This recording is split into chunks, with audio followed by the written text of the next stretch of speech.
Alrighty, here we go. Let's see now. I come over to this. Nope, that's the wrong one.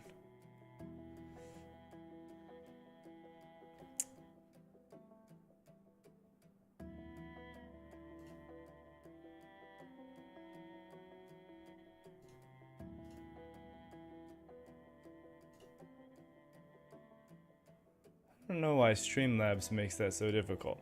Okay. Now let's share.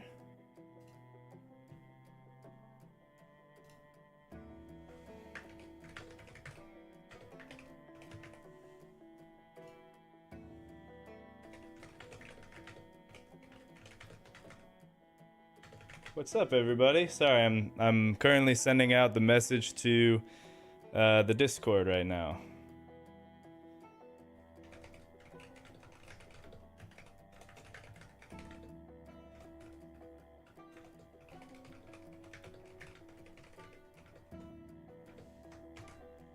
All right, there we go.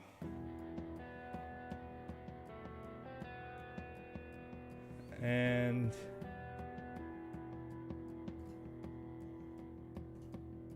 yeah, sweet. How's it going, everybody? Oh, cool. The thing seems to be working. I'm not gonna lie. I thought that the chat little widget thing would start at the top, then work its way down.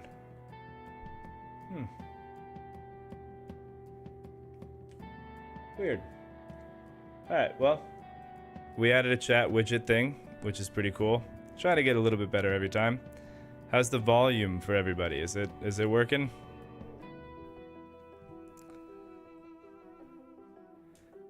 In the middle of rewatching 200 Days, Ethan just died by the Riverside Wraiths. Brutal. Yeah, that one really made me angry because I didn't understand what was causing some of those problems. There's a part of me that's like, should I say like what it was that happened because I figured out after that, or should I just leave it as like part of the narrative? But up to you guys. Yeah, so today what I wanted to do was I've been messing around with this idea of a different type of playthrough, and unfortunately I am not a sophisticated programmer, so I don't know how to implement these things automatically. So everything I would be doing would be manual, which is what it is. But I wanted to get some ideas from anybody, like a crowd, I don't know, like workshop, to see if you guys could help me implement some of the ideas I was thinking, instead of just me bashing my head against a wall.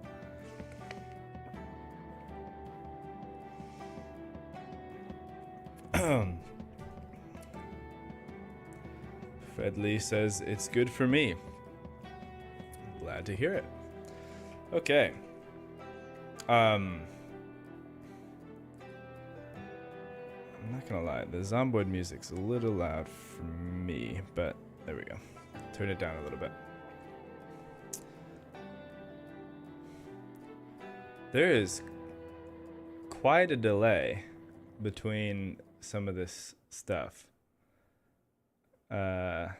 That's kind of a little annoying, but we'll work with it. I don't know how to fix that. I'll answer Helen's first. How did Ethan really die? We got to know. He really died. I mean, that is how he really died. The Wraiths did get him. But what I didn't know at the time was when you're playing with superb survivors, there is a thing where you have raiders, obviously, and the raiders are based on the number of days that you've survived and then how long since your last raid. When you're playing with superb survivors, you often have to play in with like the Superb Survivor debug mode on, just because I mean people know that the NPCs are not like super optimized, and so sometimes you have to do some things to like help them get unstuck. One of the things that you can do, and it's been helpful for like changing armor or switching weapons and stuff when you don't want to navigate through all the menus, is you can right click on your person or your NPC, and then you can swap characters with them for a second, so that way you can unstick them, like if their animation gets glitched, or you want to switch their armor or whatever. And I think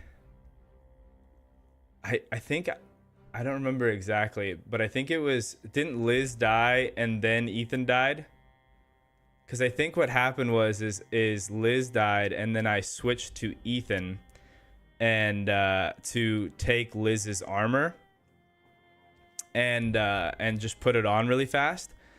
But what happens is the Raider event is based on how long the individual has survived and how long since that individual had a raid, which meant anytime that I switched characters to do some kind of like unsticking or changing armor or something else like that, I triggered a raid event if they had been with me for more than, I don't know what the raid day counter was, but like 20 days. So that's what ended up happening, is anytime I switched, a raid ended up happening. And so in that case, that's why we got hit by 2 raids back to back while we were out on the road. Okay, Ethan first, then Liz. So that, yeah, that's what happened, is I switched to one of the characters to try to give him the armor, or give him a weapon or something, and then it triggered a second raid, which was wild. The first one was legit, the second one was not. Brutal. Was not great. Made for a good story, but was pretty unfortunate. Yeah,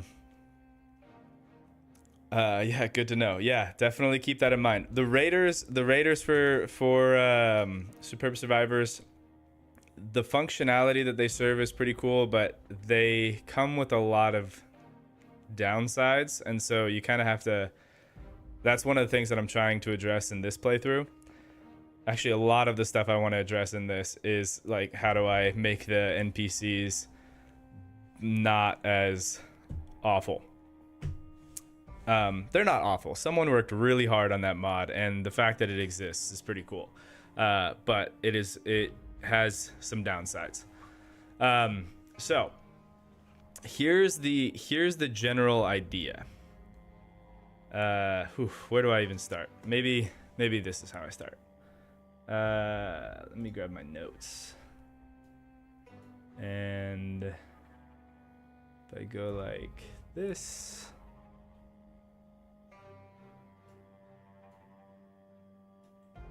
And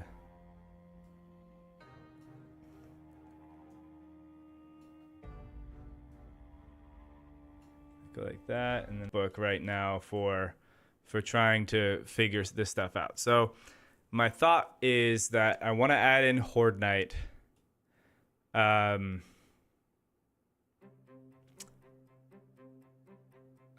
know what? Hold on.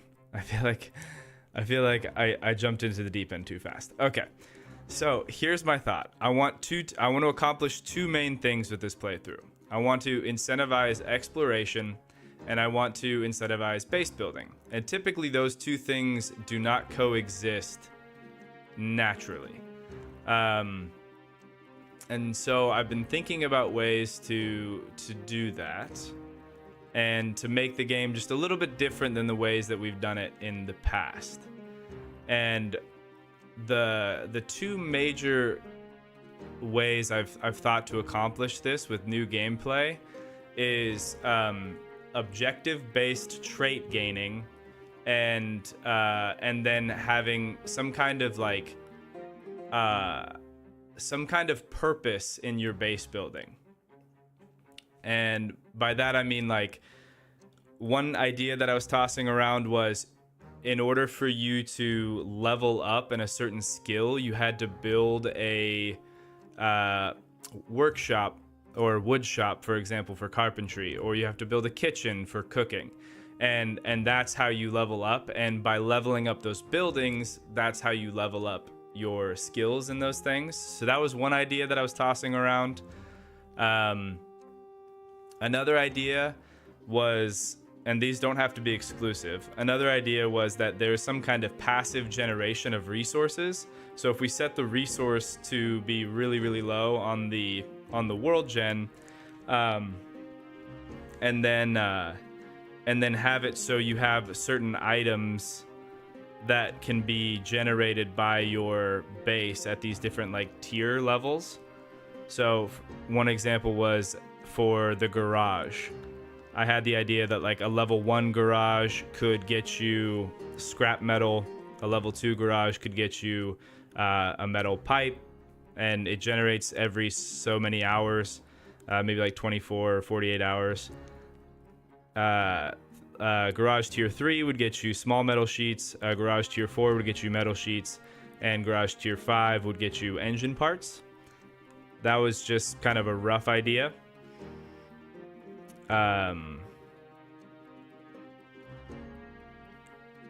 And I like that idea. The only issue is that the mods I need in order to use that are like I would have to stay in admin mode the entire time, which I don't like, because if I go back in here, I don't like having all of these pop-up menus. Like even if I take off all of the invisible god mode, stuff like this, like we still have just so much admin junk on the screen, and I don't love that.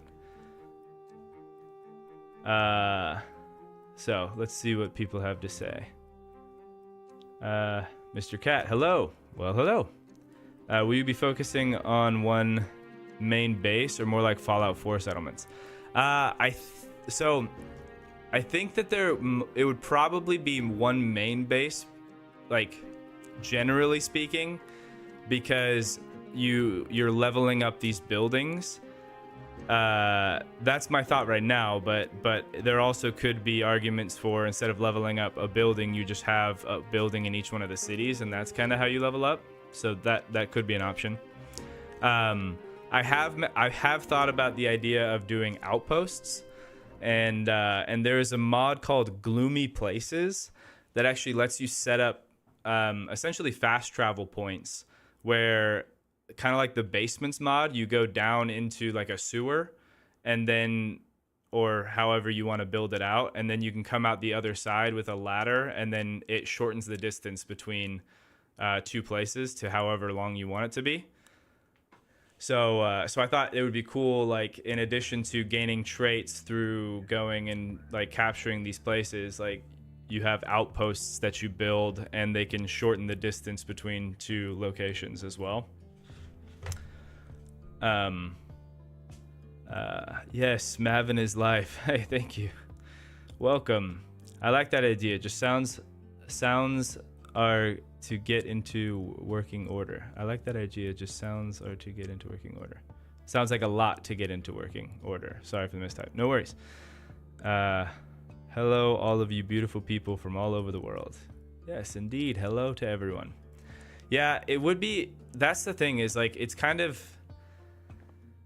It's the implementation. I think the idea is a fun one, and I think it would add for an interesting story. And I really like the idea of the base actually doing something. Hold on, let's see. Time Nation. Build cheat mode. Yeah, I really like the idea of the base actually doing something. And then whenever you add in a base building element, I think that there should be a, something that counters that. And so I would add in, oh, I don't have a generator over here. I would add in Horde Night as well. So that way, every so often, you know, you would get hit by these hordes, and then you would have to, like, you actually are inherently motivated to build walls and defenses and to do things like that. And especially because as you go, the challenge gets harder to do that. Okay, hold on. Let's throw down this generator right here.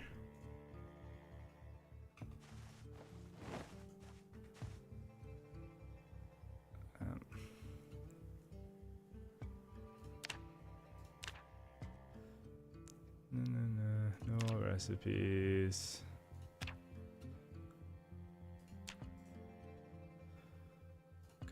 Generator. I also need a gas can.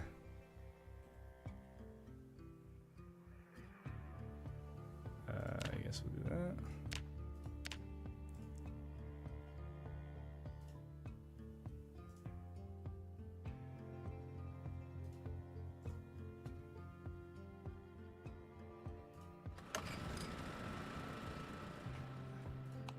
There we go.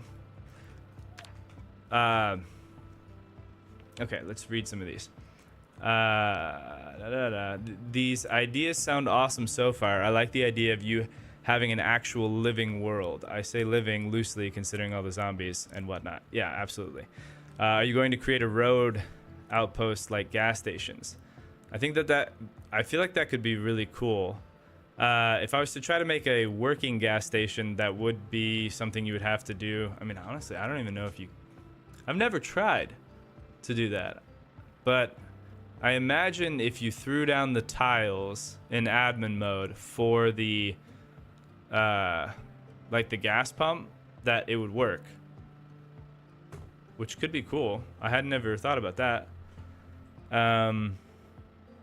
know what? While I read these, I'm gonna think about that. So if I go tile picker and oh man, I should have had there's a better mod for that. It's the like the cheat plus reborn mod or whatever. It has a much better tile picker than the vanilla one. But I can go cheats, brush tool, save. And then adds more to my menu. Brush tool manager, choose tiles. Yeah, let's see if that works. All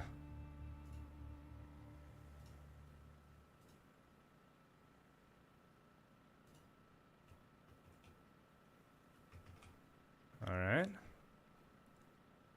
Huh, sure enough, you can make your own gas stations. I mean, again, in admin mode. And that's the thing, is like I don't want to be in admin mode. I feel like not only does it just bog down your entire menu bar thing that you got going on, but also I just don't like that, like, you have all of, well, these aren't that many options, but like going in and you can edit the items and stuff. I just don't like the temptation being there to be like, oh man, I really wish this weapon condition was better. That kind of thing. Let's see. Sounds like 15 minutes later, YouTube notifies me that 2 hours. That's 2 hours faster than normal. Hey, well, that's thanks for coming. Also, will you be starting this series from scratch, or will you be starting off with the already established base? I think I'd be starting it from scratch. That file is like 5 to 10 gigabytes of nonsense, just because I didn't have, like, the longer I played the game, the more just random NPCs would spawn, and there's no way for Superb Survivors right now to cull the NPCs, and so the game just lags constantly. And I have no easy way of getting rid of all of those NPCs without getting rid of the existing characters that everybody really likes. And so I feel like I would rather just start fresh, now understanding where the problems lie and try to address them before they come up, than try to go back into that story and explain all of the NPCs are gone. How weird. But I'm still a really, really high level and have all of this ammo and weapons and stuff, you know? That's just kind of my thought on it. Plus, that character is already such high level. And for this challenge, where I want to do something where I like gain traits through interacting with the world and exploration, I think that starting new would be a better way to do that.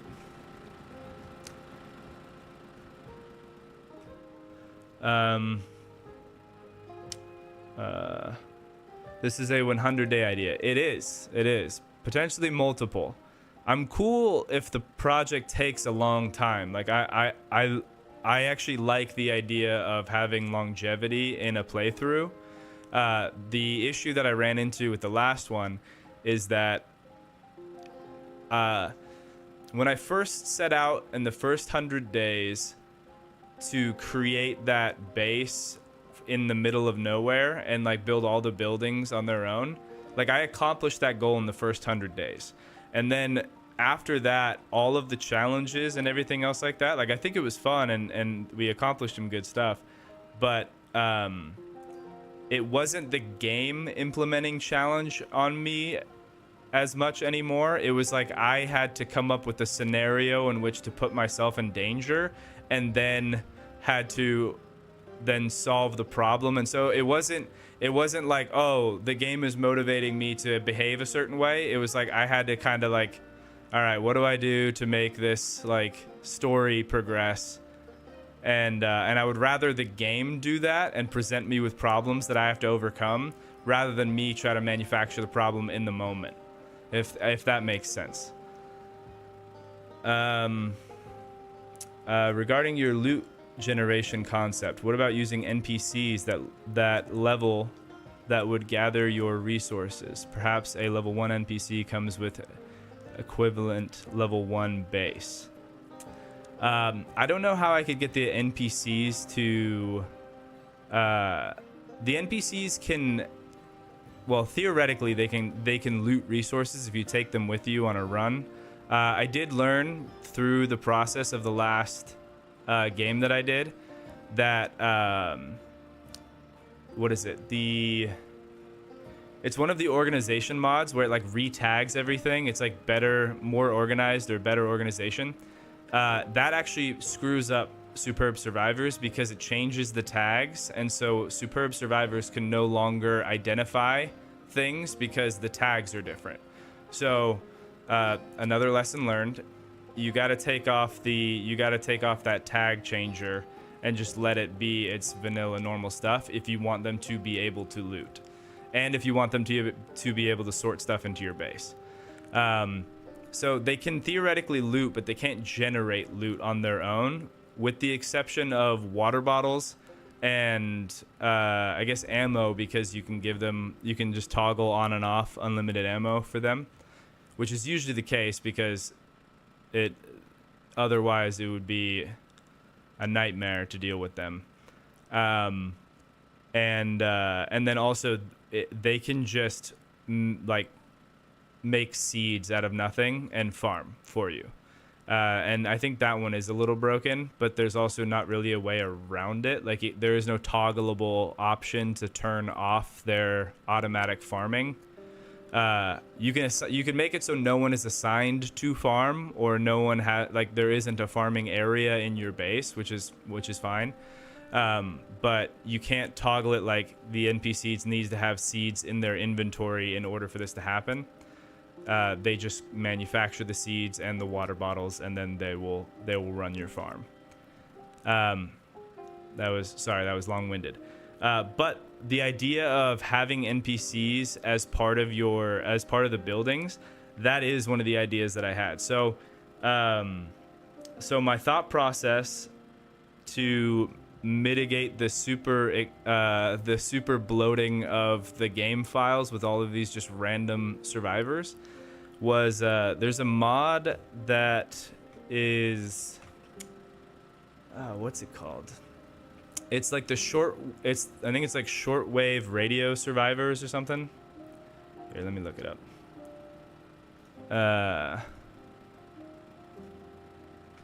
what it does is it makes it so you actually instead of a bunch of NPCs, as I understand it, instead of a bunch of NPCs spawning all over the place in the general area, you actually kind of summon them through your radio, and it actually gives you a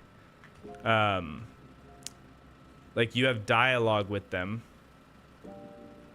and they have to make it to your location, but on the way, yeah, it's shortwave survivors. I'll share it in the chat. If I can. Okay. There you go.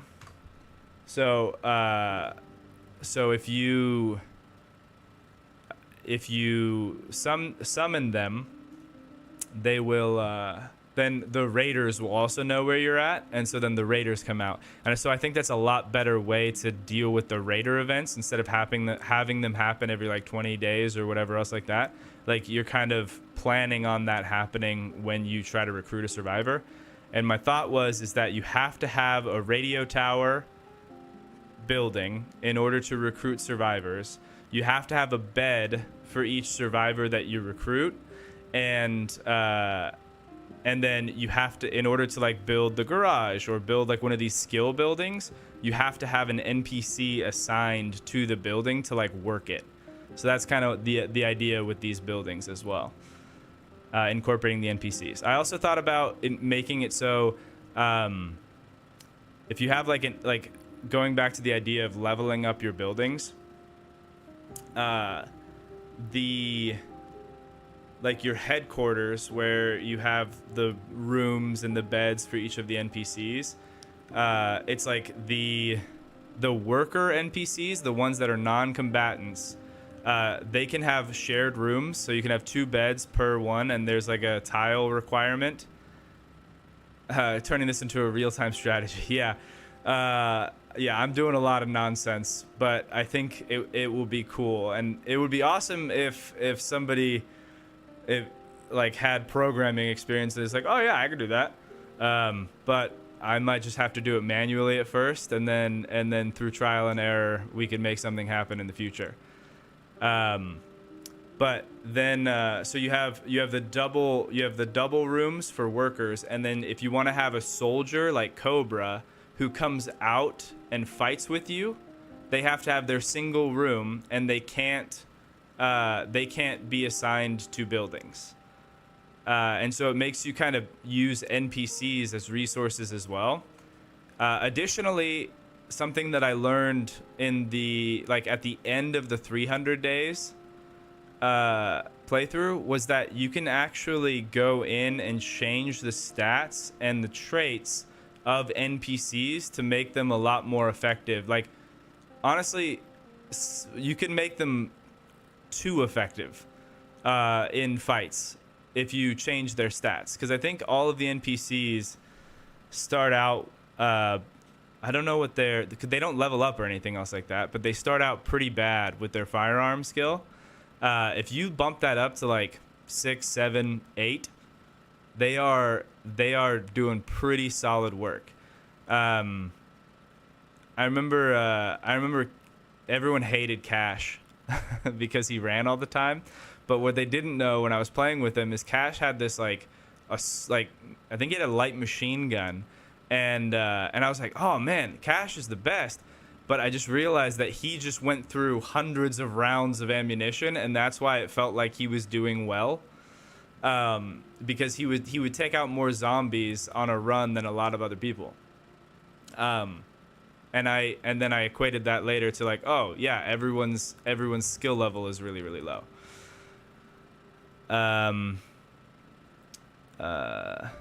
You could first join a survivor group or something. That's a good point. Gas stations would be a good idea. Yeah, I will. That will turn incentives you to explore more. True. Kind of like a Far Cry outpost. I have the same feeling when I play Elder Scrolls or Fallout and I have to ignore using console commands. Yeah, exactly. That's what I'm trying to avoid. As much as I can, I want to do as much setup at the beginning, even if it's kind of difficult, in order to make it so the playthrough seems and feels a little bit more natural. I mean, it's not going to feel entirely natural because I'm trying to make this game. I'm trying to make a turtle fly. So, find a location, explore, find the schematics, loot them, come back to base, and build the building you found. Just an idea. So that is actually a great idea because there is a mod that I have right now. Here, I can show it right here. It's called Bikini Tools. Funny name, but very cool mod. Because check this out. So I can go like this. And area set coordinates 1 right here. Come to the other side. And go, I might go out one more. And then area set coordinates 2. Area blueprint. 2 clipboard, all levels. And then I can, I forget how it pastes in, but the cool thing is that it will show you. So let's see.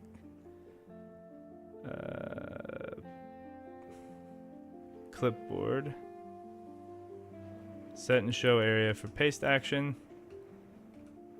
Let's move that so it's closer to the front.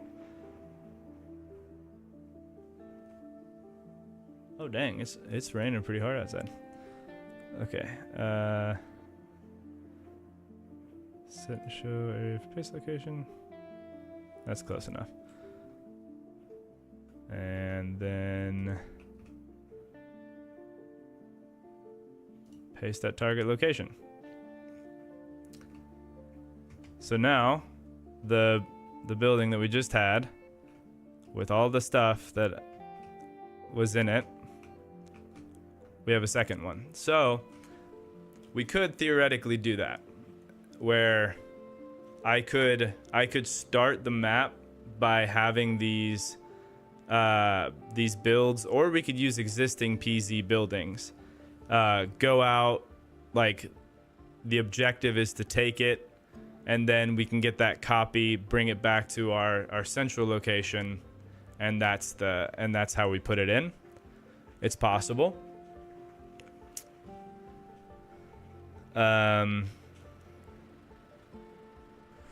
What would you say the most challenging thing to deal with day to day during the challenge, aside from the general NPC issues? In this playthrough or in the previous playthrough?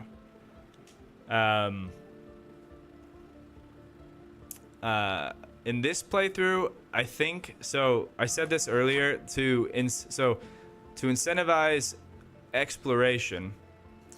What I want to do is I want to set it up so, for example, the prison is a very popular, like, crazy place to go. And so if I were to, let's see, I have written down the list of traits. So if I wanted to take the prison, like if I went in there, cleared it, powered it, did something like some kind of objective that could be, all right, we've conquered this area, then I could get the trait. I don't know. I feel like for that one, it would have to be like a pretty solid trait. Maybe thick-skinned. Or some of the modded traits that are pretty good would be like evasive is a really solid one. Relentless is a good one too. Fight with melee weapons longer, don't get exhausted. And so the idea would be to pick points of interest. Holy cow. Whoa. The idea would be I might lose power in this stream. If the stream ends, I lost power. I did not know this storm was coming. Sorry, I'm a little frazzled now. So picking points of interest on the map and assigning the traits, and then you go and you kind of like do those missions. Yeah, that was thunder. Then you go and do those missions, and then you evolve your character that way. So that was kind of another thought.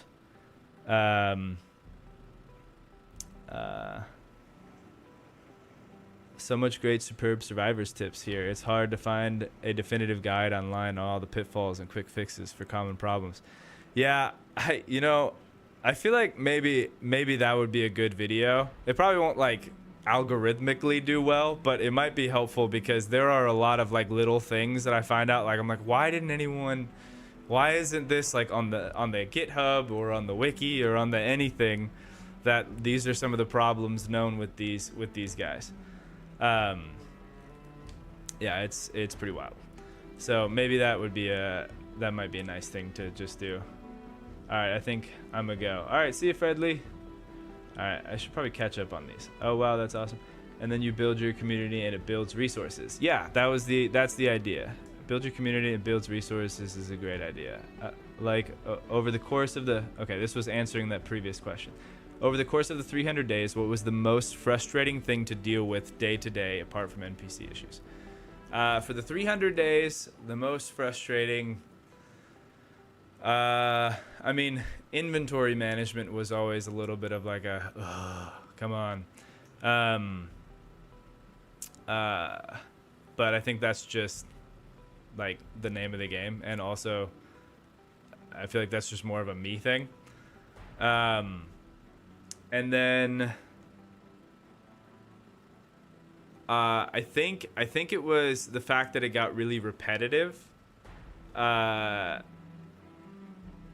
think people at one point were commenting about the fact that like I took an entire squad into Rosewood to get a treadmill and like they got wiped, and then it's just like you led all of these people to their deaths because you wanted a treadmill, and it's just like I didn't want a treadmill. What I wanted was something other than like look for nails, chop down a bunch of trees with a bulldozer, gather those, saw them into logs, and then just like place down more walls. Because with the more builds mod, before we had this beautiful mod, the building menu mod, which is just fantastic. I'm so excited about this. Every single wall type was I think like 6 planks and 2 nails or some variation of that. And so it was just like gather wood, gather nails, build. Gather wood, gather nails, build. And so even just changing to this building mod, all of these, like there's actually more to it. Like if you want to build a red barn wood wall, yeah, you got the planks and nails. You also need the red paint and things, which is pretty, I mean, at least it's something new. But then if you want to go and do like the diner walls, which I didn't have access to, so when I wanted to build the spiffos on the roof and I was just like using gray walls on everything, now it's like I can fully build like the vanilla buildings and build out like my own town, which I think is so cool. And they have additional requirements, as well as like the metal walls and just all of this more decorative stuff, in addition to the additional tiles added by a lot of mod authors. So like Daddy Durkee's tiles, he's got these cool, let's see, like these guys. And then I wonder if I should have placed those in a different order.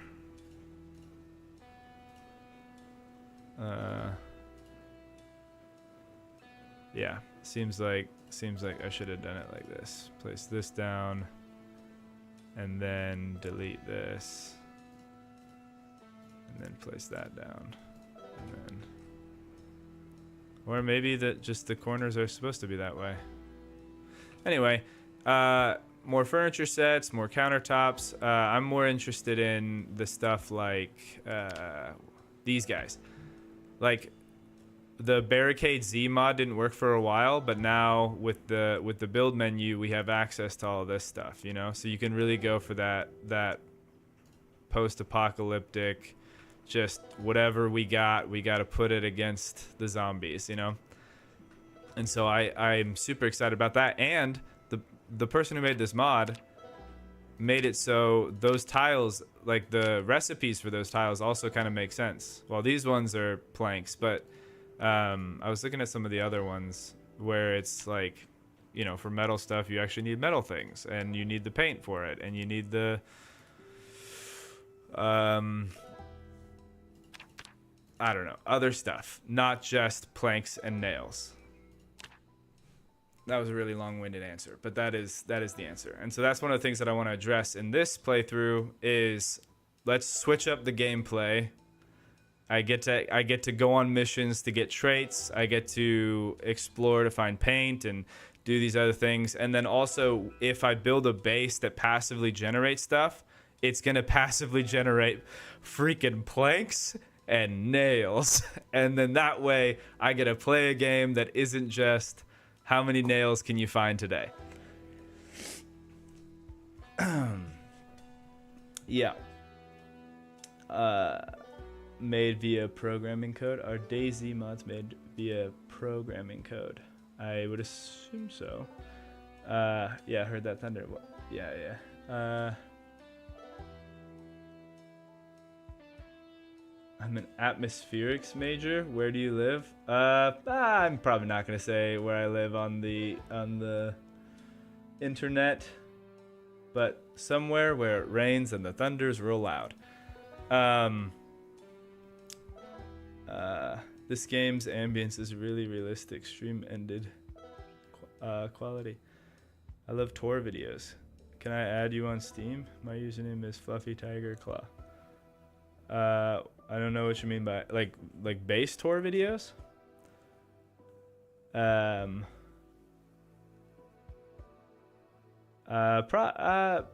don't know, Fluffy Tiger. If you stop by and to the streams and stuff like that, or you hang out on the Discord and we end up hanging out that way, but probably not just like that.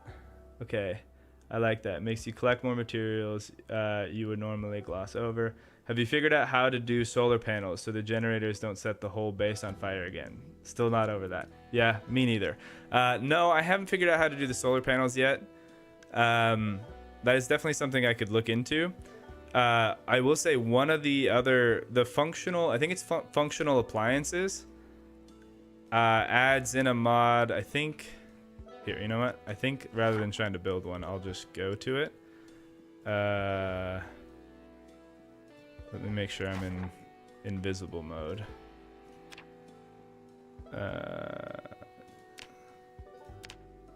And no clip.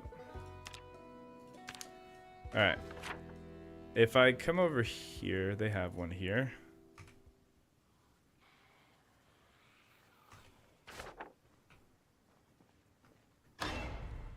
So with the functional appliances mod, I think, or the machines mod, but I'm pretty sure it's functional appliances.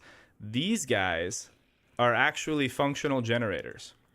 And you can pick them up and bring them back to your base. And so I was thinking about that in terms of like outposts or like claiming a location or something. Like that could be a big one. Not only does it hold way more fuel and it runs for a lot longer, it has like a backup mode. So if your other generators turn off, then this one will like take over, and then you can go and you can realize, hey, if this one's on, that means that other one is probably damaged or something, and then you can remember to repair it. And that's pretty. I thought that was pretty sweet. Hey man, loved your 300 day series. Well, thank you so much. The Home Depot sim. Just be safe. I study weather not being weird. Oh, I appreciate it. Yeah. Can you update your mod list thing with the new mod? I don't know what you mean by the new mod. But whatever we end up doing for this, I will definitely have a mod list for it. Discord is in the description, Fluffy Tiger Claw. Hey, yo, Matt, what's up? I didn't know that was a thing. Use that for sure. Yeah, I think that I mean, I spend a ton of time just perusing the Steam Workshop all the time because I think mods are cool and I have way too many on the game. But it seems to be running at an okay rate right now. There's some more of that thunder. Any plans for more of the Last of Us playthrough, or will you be focusing more on this new playthrough? Looking forward to either one. I would love to do more of the. Well, let me rephrase. I want to and plan on doing more co-op stuff with Erock and Swyphd and Melvin moving forward. I don't know if I could convince them to do the Last of Us challenge again, because I wanted to make the zombies like the Last of Us zombies, and they're sprinters and they have incredible hearing, and those two things together do not go super well. Yeah, those guys they don't have thousands of hours in Zomboid, and I kind of threw them into the deep end on that, and I might have ruined that experience. So while we did have a ton of fun, we didn't make a lot of progress, and so I don't know if that specific series is coming back, but we do want to do more co-op stuff.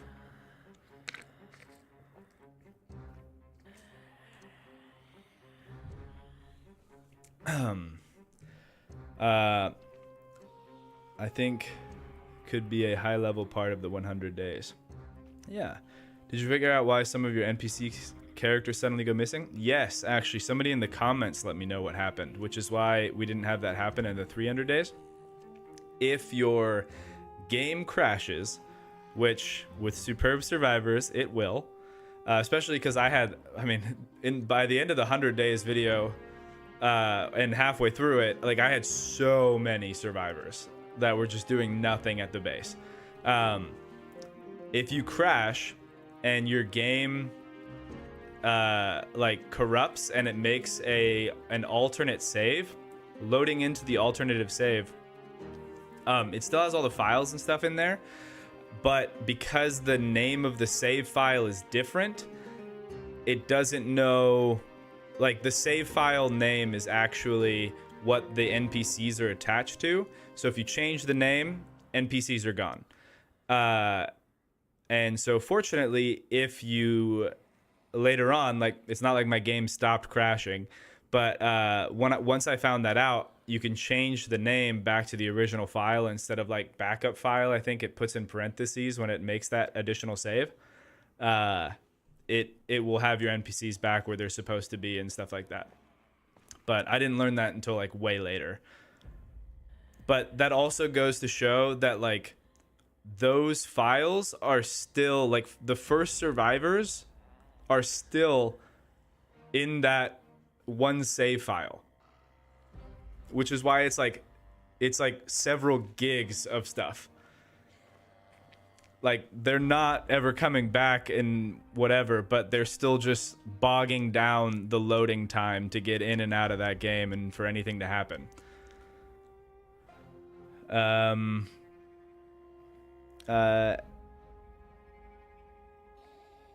TBH, depending on who you are being in the deep end is the fun. Huh? But with Zomboid, the game already actively drowning you. TBH, depending on who you are being in the deep end, it's the fun. I'm not sure I'm reading that right, but with Zomboid, the game's already actively drowning you. I mean, it kind of is, and, like, you can turn up the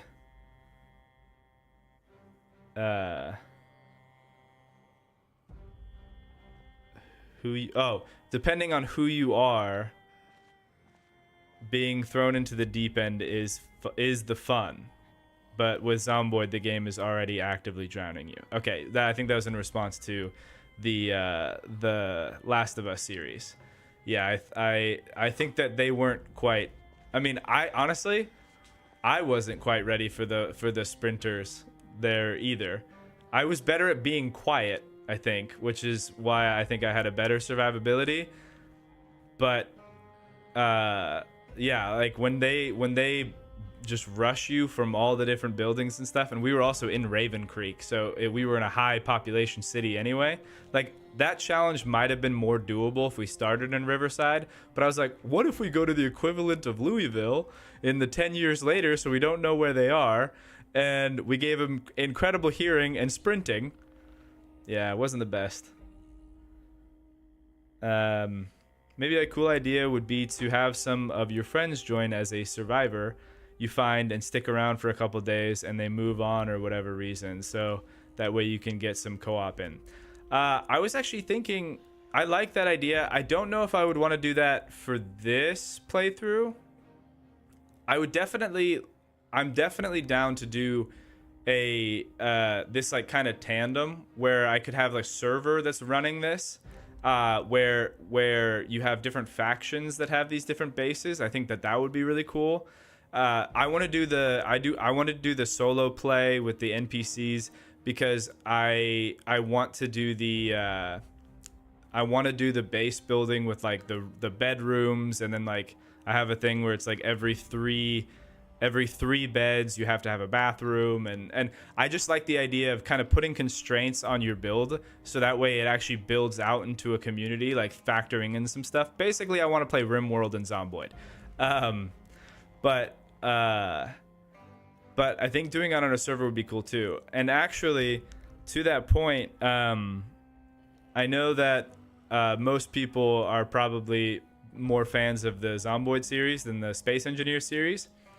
But for those who are familiar with Space Engineers and those who are familiar with Splitsy's current series that he's doing right now is a like scrapyard survival. And what he's doing that I thought was really smart was he has a server that's running, and he is playing like a solo playthrough on the server, but then he does what you suggested, which is interacts with the community, like by inviting them all to his base occasionally and doing like a challenge or something, or they have like an end goal where once everybody's kind of ready, they're going to come together for this event and they're going to do stuff. So it's like people exist in the world, but you don't have to be working in tandem all the time. And I do think that that's a pretty cool thing because, you know, I have the luxury of being able to play Zomboid for 10 hours a day, but the other guys currently don't. Hopefully one day, but I can't expect them to play quite as long as I do. So maybe there is some room for that.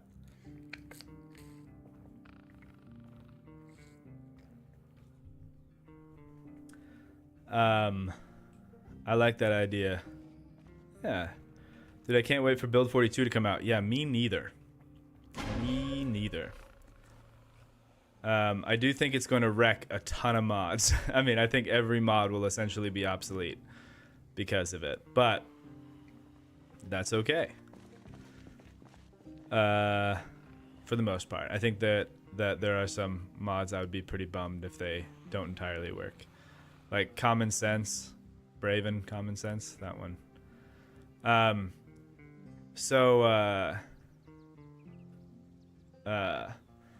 guess...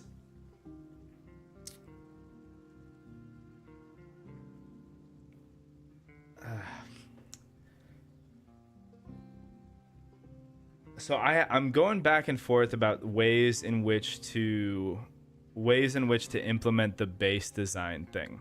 So right now, I think that we could do a like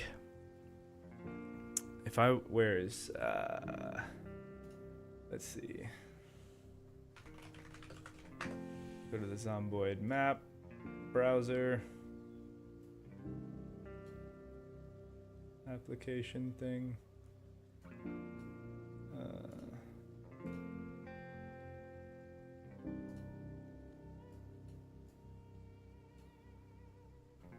And let's...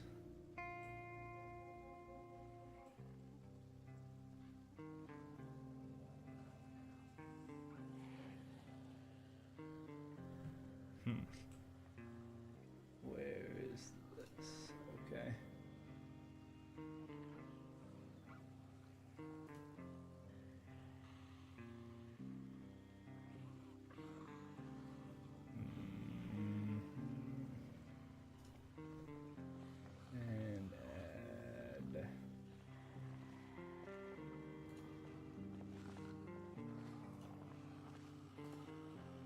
this. And can I just throw this in there? Oh, looks like it. Cool. Oh, that's pretty neat. Alright, and then... So if I transition this... Exit studio mode. And then if I make this bigger...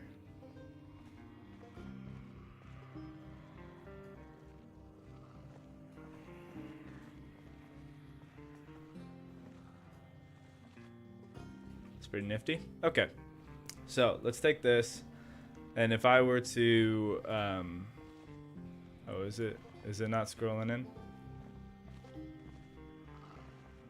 Oh, well, it was nifty for a second, but now it's not working. Bummer, I thought that would work.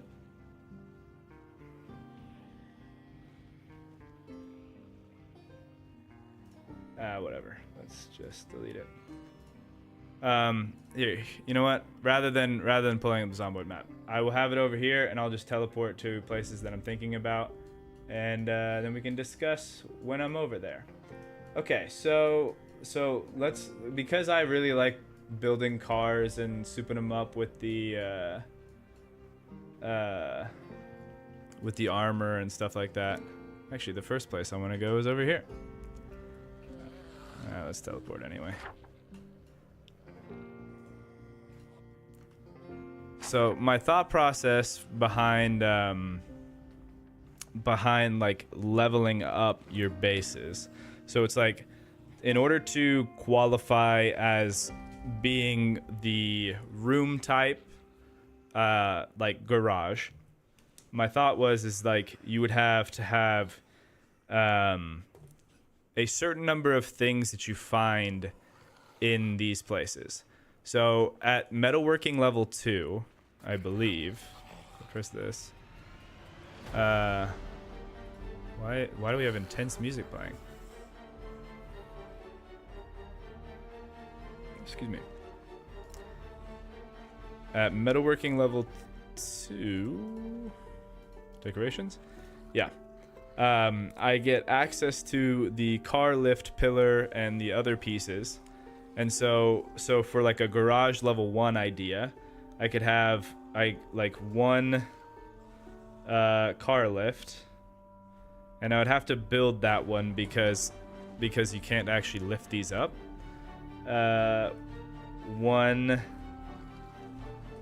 like tool shelf or tool cabinet.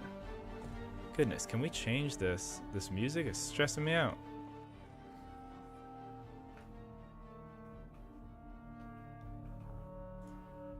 Let me just let's get rid of those zombies. Hopefully it'll chill out then. So yeah, like one of the tool things, mostly stuff that I have to like pick up and bring back to the base, because again, if I build everything, then it's not going to incentivize that exploration. So I want to like pick up and bring back a bunch of stuff, and then once I have those prerequisites, then it's like, okay, now this is a garage level 1, you have an NPC assigned to it, and now here are the benefits. You get 1 or 2 levels in mechanics, and then now you have, and I guess this would be a good time to show you my idea for like the passive generation, that now you have like passive like material generation, a small amount because it's only level 1, but something that like you would be like, oh, this is great, and you would want it to be worth the effort. So this is the shops and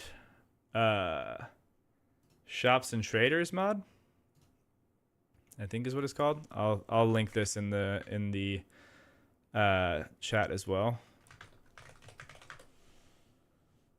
Shops and traders, share, and go to here and right here. There it is. And so the unfortunate fact of the matter is that I can only do the passive spawning one as an admin, which means I would either have to be an admin the whole time, or whenever I leveled up the base, I would have to go like quit out, go into debug mode, make the switch, and then go, which would be a little bit annoying, but it may be worth. But so like if I go in and I make this oh, hold on, I think I have to have, oh, no, I have all my admin stuff on. Make a copy. Okay, there we go. So let's say like this is mechanics, mechanics generation. So now what I can do is I can go to item list, and let's just say it's like scrap metal that we want it to like do on the first tier.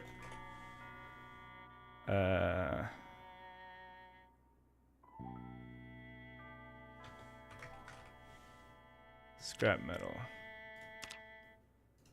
So now I can come over here, grab this scrap metal, and I can set it up so it would be $0. We have a, let's say we get 5 scrap metal, and it's it refreshes every 24 hours.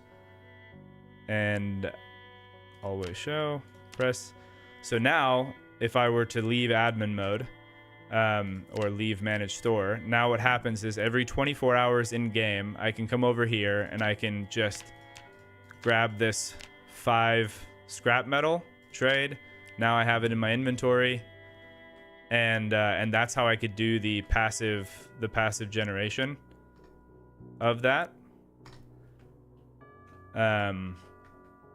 So that was kind of one of the ways that I was thinking, and I could even, if I wanted to, come over here and be like, mechanics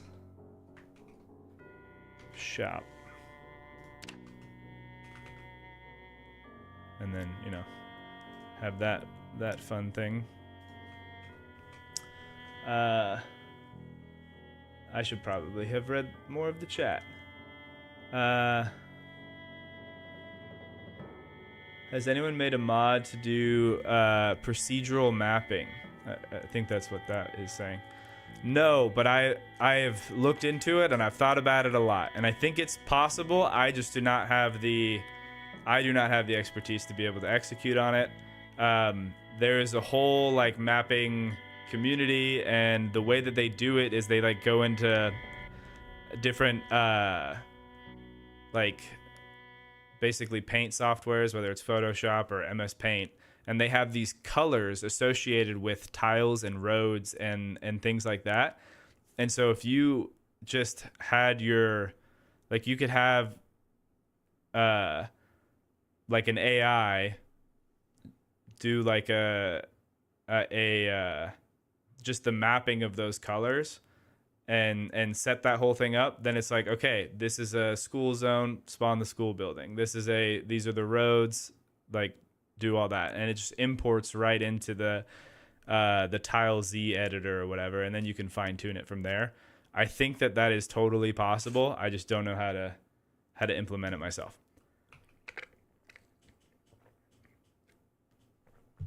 But yeah, I mean, people have tools that they've made that make it like the initial part of like spawning trees and roads and stuff. They make it pretty easy by doing it via colors. Have you settled on a start city for the new playthrough yet? I have not. I figure I want to start somewhere kind of centralized and with a lot of space, so maybe in the farming areas, just because, and I also like the idea of having the new maps, just because I want to be able to go to all of the towns and have those points of interest that I have to tackle in order to get the additional traits. And so being somewhere like, you know, I don't know, here could be a good idea. What I'm trying to decide is whether I want to start with a starter building or start with nothing and then work my way up. So that's still something that's up in the air. My man, so glad to see you. So glad to see you too, Shinigami. I probably said that really wrong. I apologize. Procedural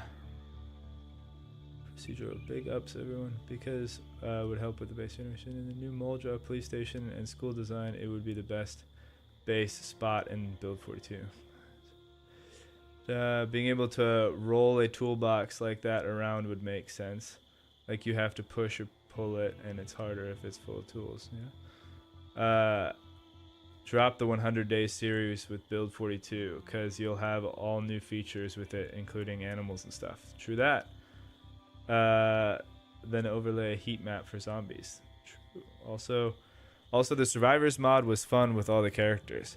Yeah, that's the thing is like I like for all of its clunkiness, I do like the superb survivors mod. I think that PZ, what is it?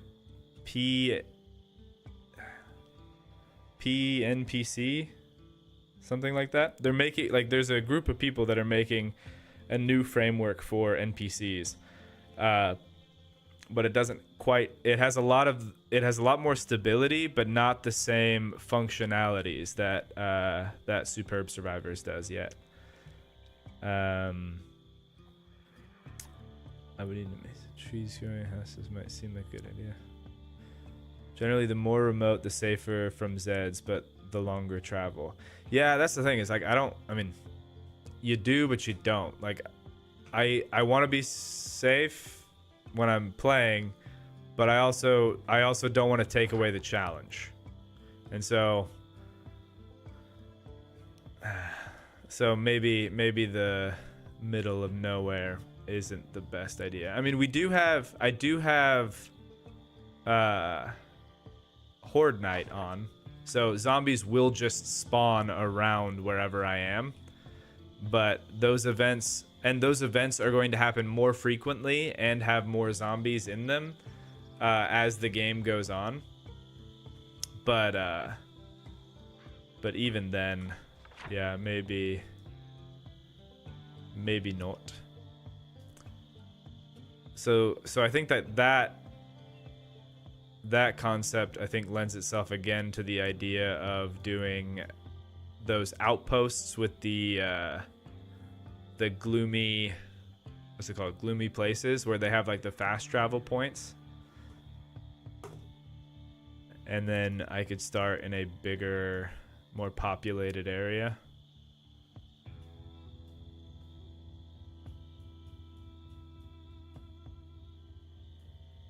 I don't know.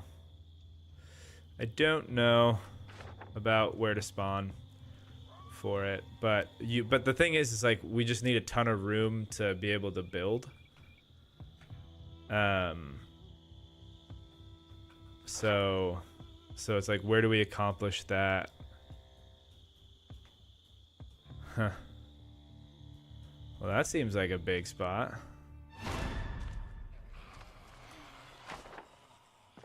Well, hello, zombies.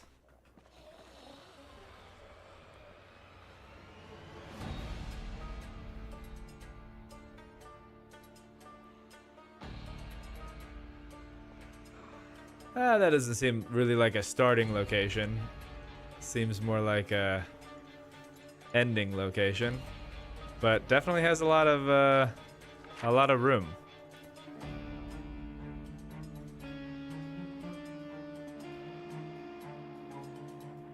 Let's see. All right, I'm just gonna go back to the little spot I set up over here.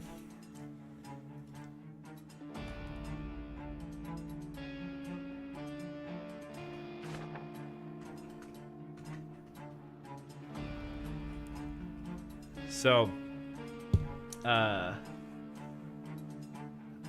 being out in the middle of nowhere limits access to modern tools in this place. Curious how you looked at the. Have you looked at the scrapyard mod for space engineers? I haven't looked at it myself. Because it's like a whole mod pack. But I do want to try it out. It does look really awesome. That and definitely piqued my interest. For sure.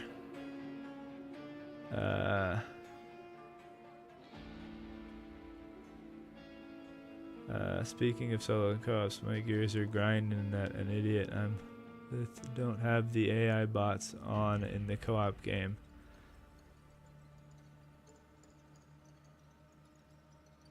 Turrets up. Yeah.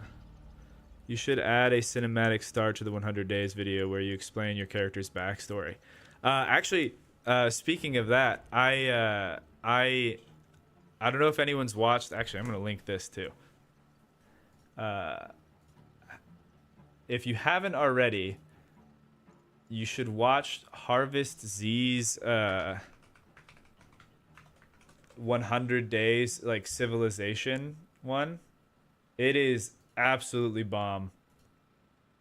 And after I watched it, I went onto his Discord server and I was chatting for a while, and yeah, that video like just rekindled this. I mean, I had already been working on this for a while because like I have a ton of notes and all these different ideas that I'm trying to like figure out. But after watching that video, I was just like, oh man, I want to get back into it. And I got to talk to him and some other YouTubers that were on his Discord. He's a really, really nice guy. Really, really cool video.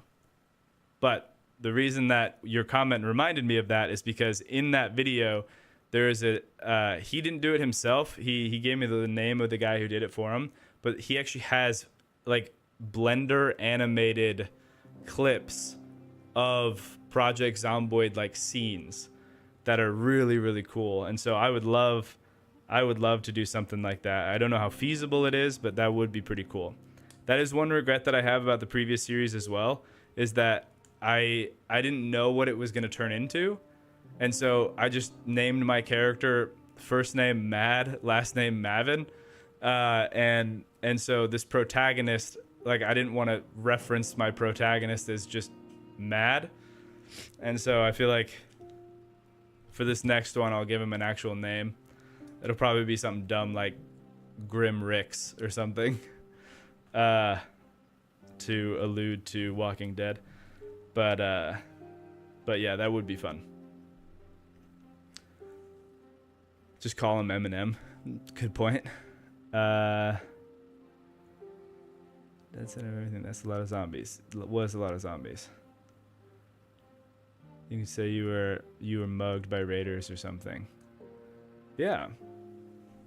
Well, and because I'm not gonna do the 10 years later for this one, just because travel is a big part of this playthrough, at least in my mind. It will be. I want to be able to drive around and have those roads clear. And so the story doesn't have to be like I thought about that after the fact. It's like, where has this guy been for 10 years?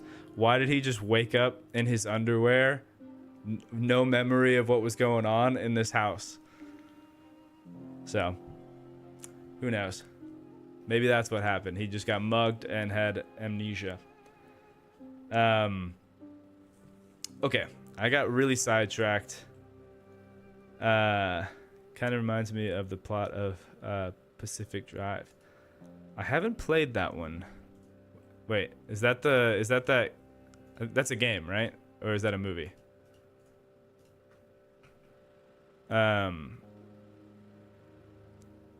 While I wait for the answer to that. So here's the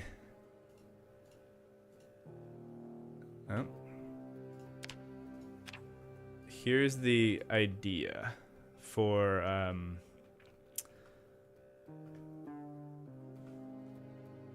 like I'll do the garage because I feel like that would be the probably one of the first buildings.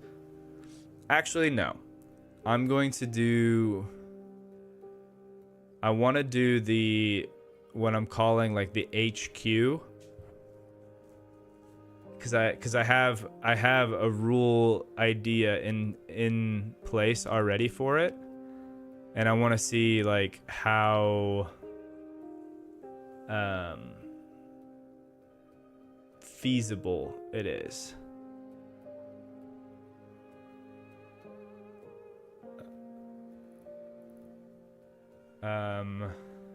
Let's just start with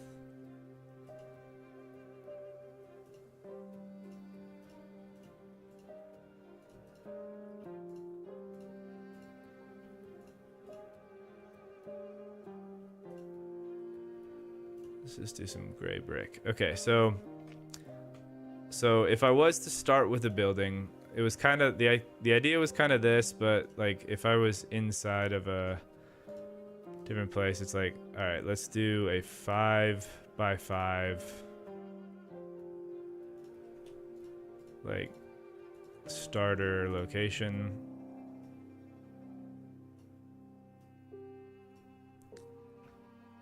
So 3, 4, 5.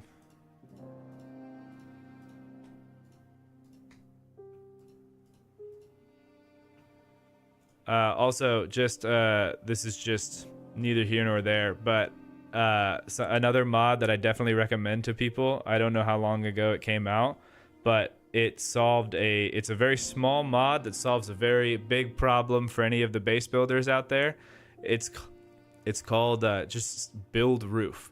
So if I can't do it from the build menu, but I can do it from my carpentry menu, and it just gives me the option to build wooden roof, and I don't have to build stairs and get to level 6 carpentry to build stairs. I can just build the roof from the wall on top of the building that I'm currently in. That needs to be a vanilla feature. Because the fact that every building had to be 2 stories in order for you to have like a roof didn't make a ton of sense to me. And then in order to put a roof over the stairs that you had, you also had to do some weird like stair and then delete. It was just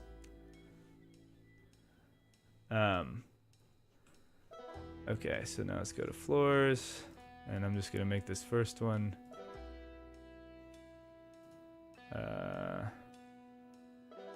I don't know.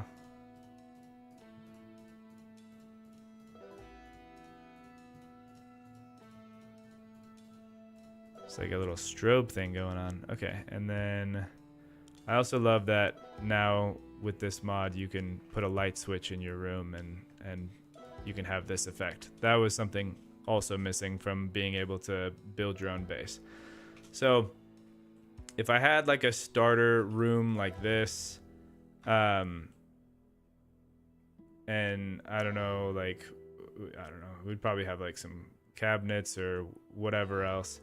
But then the idea would be that off of this, it was the gray brick, is that off of this, we would have the rooms and stuff for the NPCs. And so I have written down over here, based on room sizes in the actual game, it would be 3x4.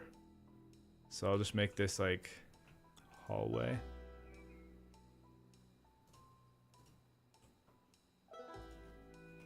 And that's, well, 3x4s for the single room. So 3, 1, 2, 3, 4. Oop.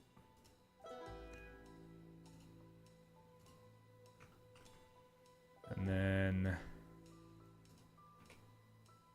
let's just do like a single room and a double room. So the double room, I think I got that from the Rosewood Fire Station, and it was like 3x6. Which I think I'm actually going to turn into a...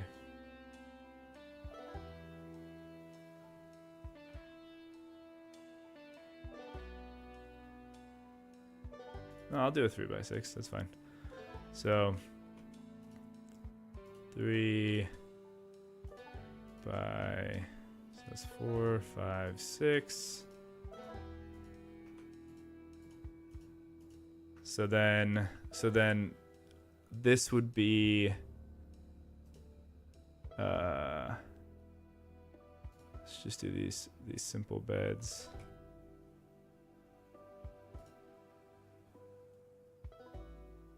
Maybe we'll do them like this and like this. And then this bigger room would also have a simple bed, because I have in here the idea. I mean, I'm getting a little lost in it, but I had the idea of like earlier I talked about the fact that your NPCs, they don't level up by themselves, but there is an option where you can level up your NPCs by like going in and changing their stats. And so I thought, you know, if the single room had to be dedicated to a soldier, and so I could, you know, come in here and then just put a I might have to do it on a like a cabinet or something. What did I say? Nightstand?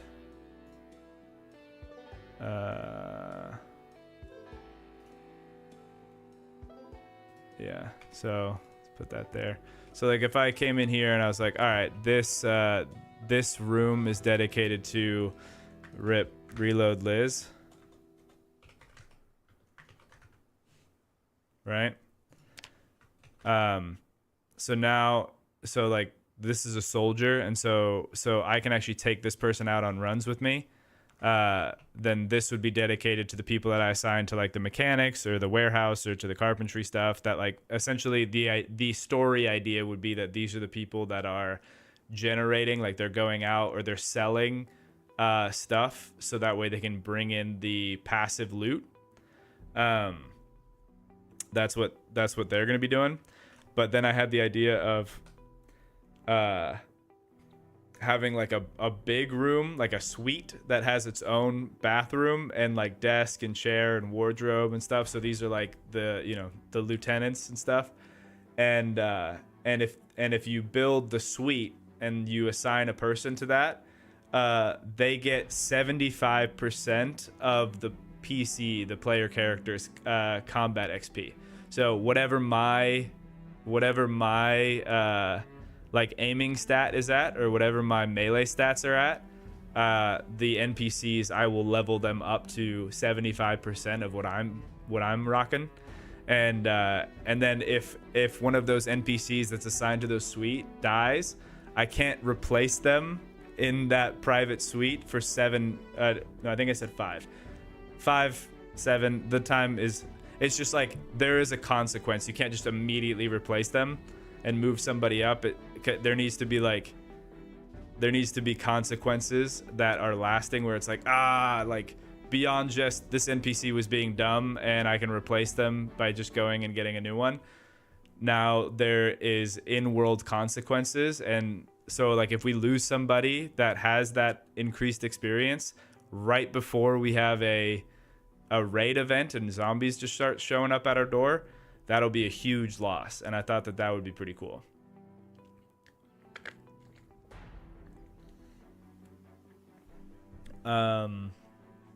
Yeah, recent game where you drive spooky haunted Pacific forest salvaging and talking to ghosts.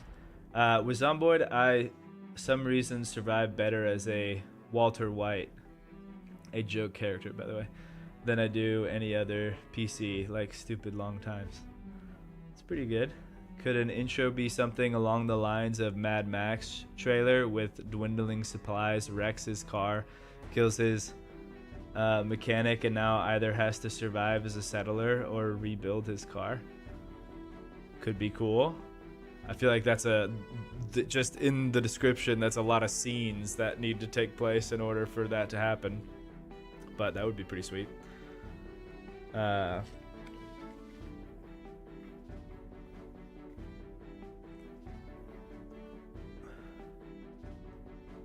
Like the only odd thing about Walt is he's a vet to stimulate his life of before. Also no teacher job as far as I know. Yo, is that same world day 400? It is not, Sidelex. This is a test world. I'm trying to test out an idea that I had for a new playthrough. So another idea, and I guess like there is a part of this that's just like me talking out loud, because keeping it all in my head, it sometimes gets jumbled. But if you say things like out loud and talk through them, it can be helpful.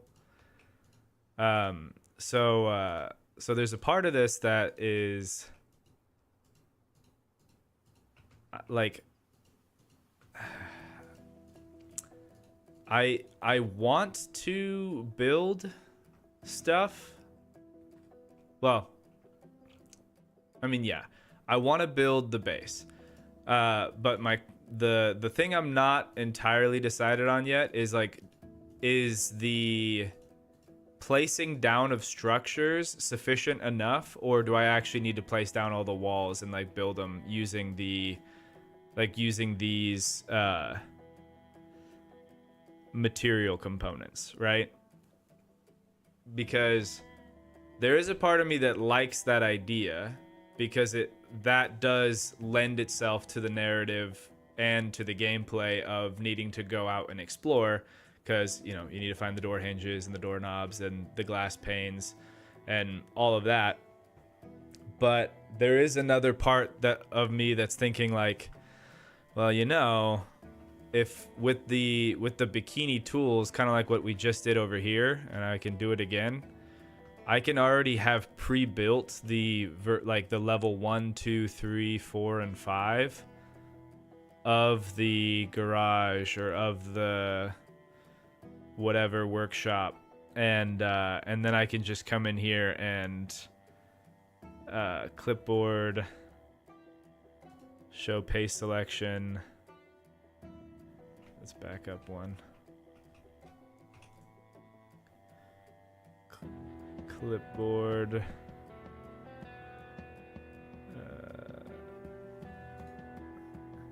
And then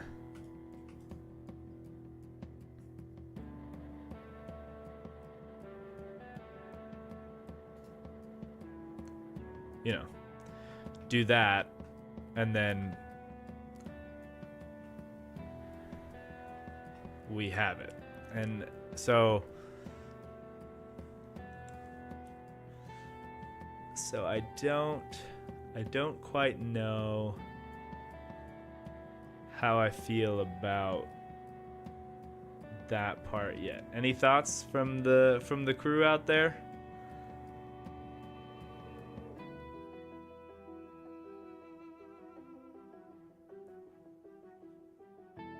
Like when watching the videos,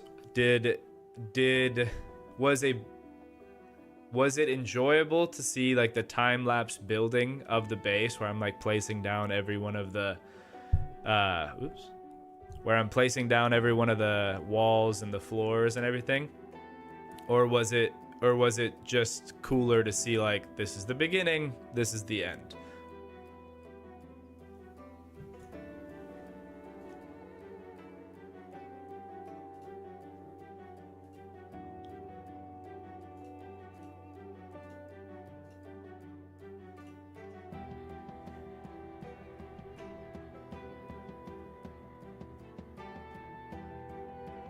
Personally, your time-lapse builds are my favorite part of your videos. Good to know. Time-lapses are cool. The progress is fun to see as you build it up and upgrade. Well, I appreciate the feedback. That is good to know. All right. Well, that is one part that is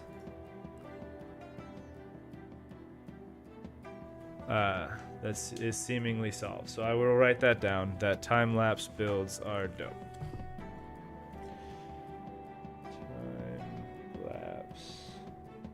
Builds are good. Okay, so then we will build using the system that they have in the build menu.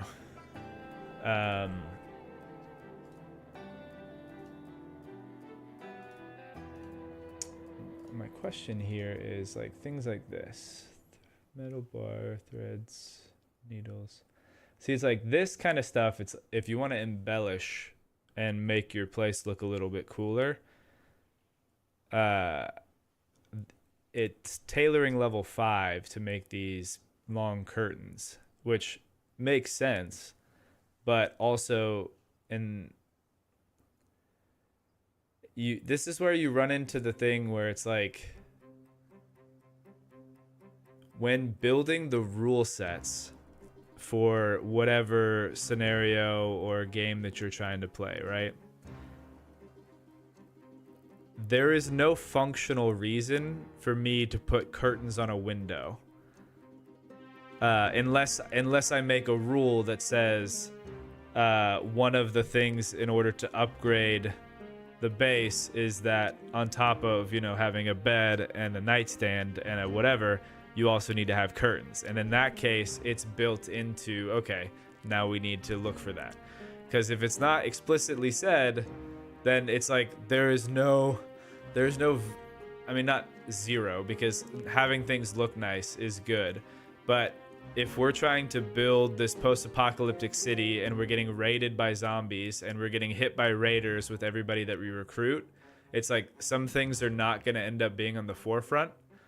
And so it's like I would be much more inclined to decorate if it didn't take me grinding out tailoring. But then again, like,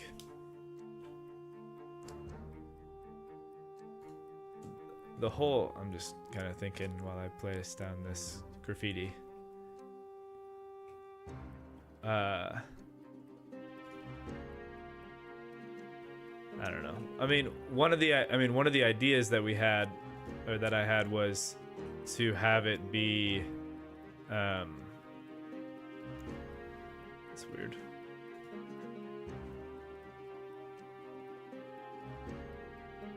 Why can't I put graffiti on this? Sorry, total ADD.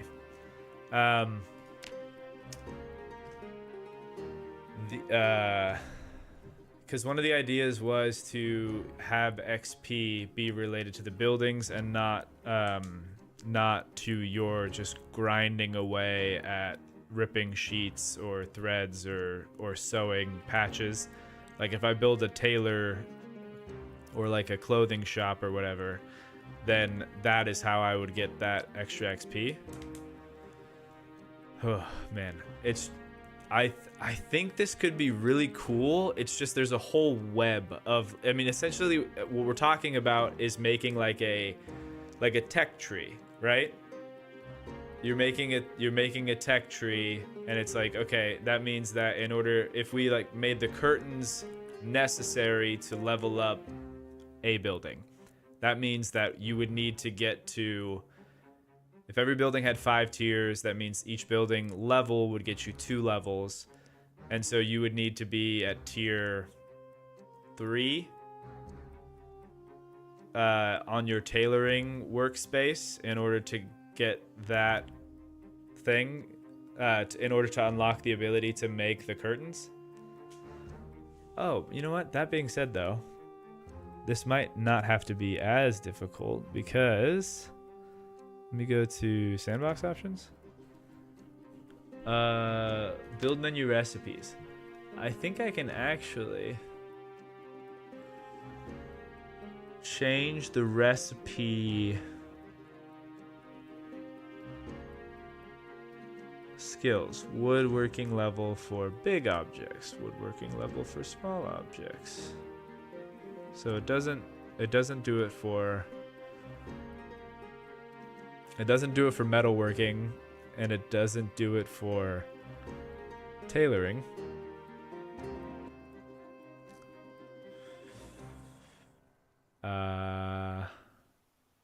But it is 5. I wonder if... Okay, I'm gonna write this down. I wonder if I change that, it says woodworking level, but I wonder if that's like a universal thing. Because if I change woodworking level 5...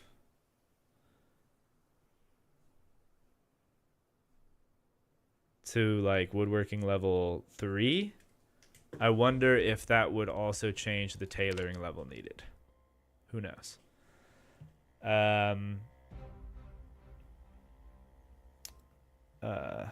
Same, kind of enjoy the time lapses. The benefit for me is also that I kind of experience the thought process and maybe adapt some stuff for my own. Oh, cool. I like that.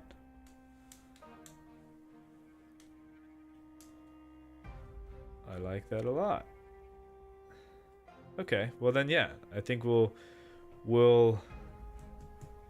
definitely do the time lapse builds and see how all that stuff plays out.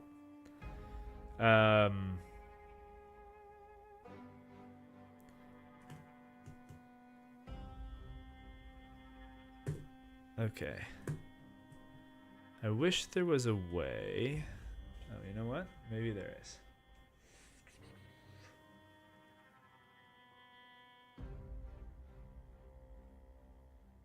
That's my favorite part of watching your videos, is using certain things I see you do that are effective. You know, I do that with space engineers. When I see other people doing cool stuff, I'm like, oh, I want to try that. So that definitely makes sense. Okay, let me see if I can switch this. So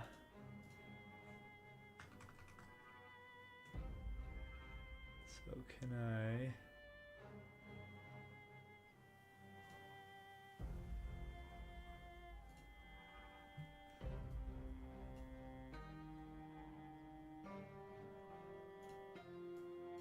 There we go. Yes. All right, let's do like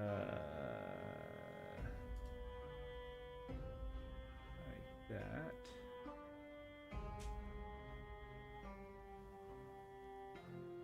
And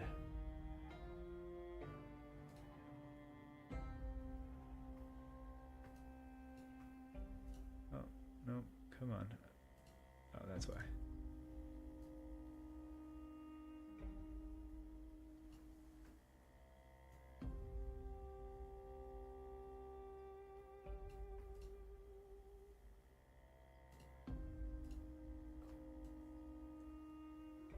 Sorry, this thing is giving me a little bit of trouble. There we go. Okay. All right. So. Oops.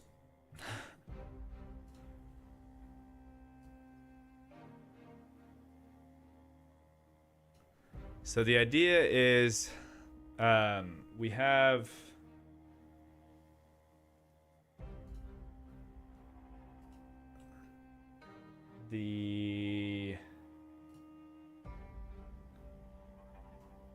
the skills, right? So what I have written down is like you have for carpentry, you have like a wood shop. And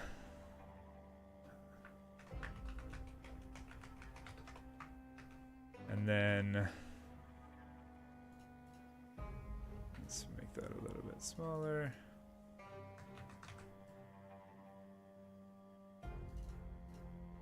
Then for cooking, we have the kitchen.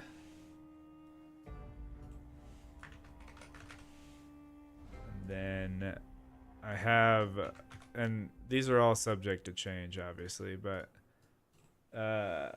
for farming, I had a greenhouse, and we have the greenhouse tiles for that.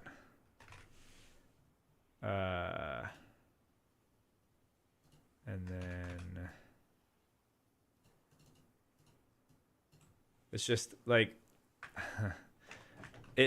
this is both exciting as an idea, because I already did it in the last series, right? Like I didn't have a greenhouse, but I had a farm. I had a clinic.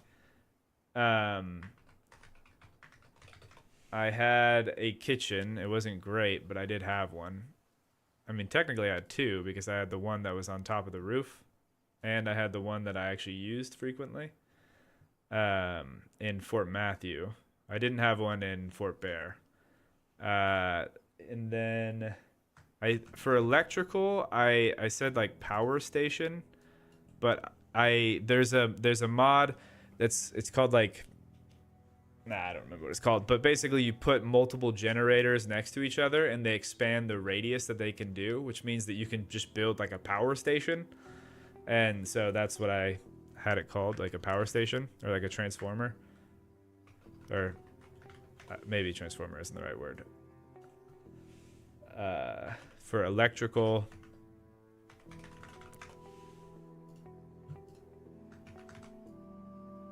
let's see.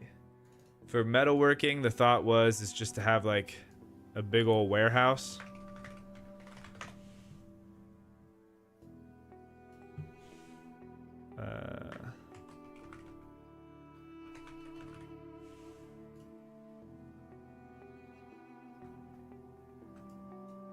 And then for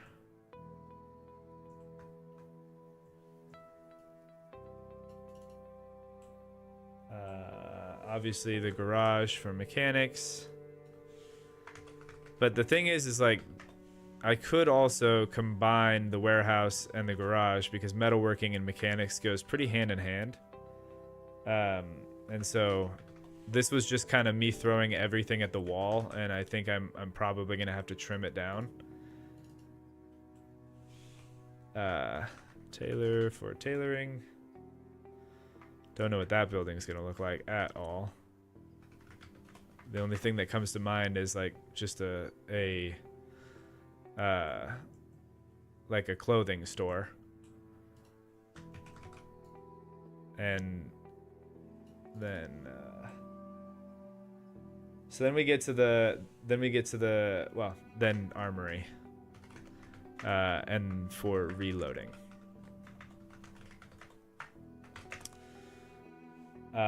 Then we get to the kind of more special or fun kind of buildings.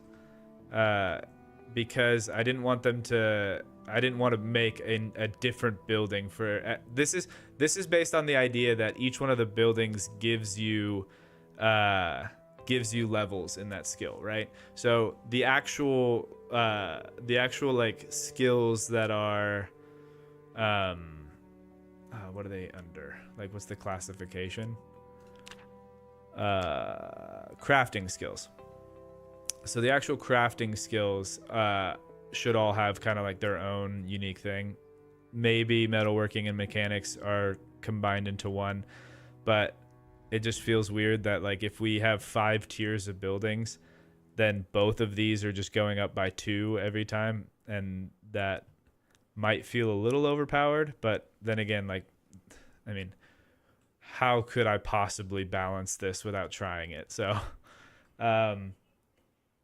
oh, and I guess the last one before the specials is a dock for fishing.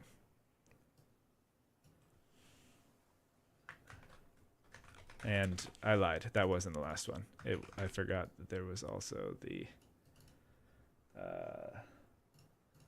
lodge. And I figured this one would be not at the main base. I figured this one, because like your traps have to be kind of far away, I figured your lodge also, your hunting lodge had to be far away too.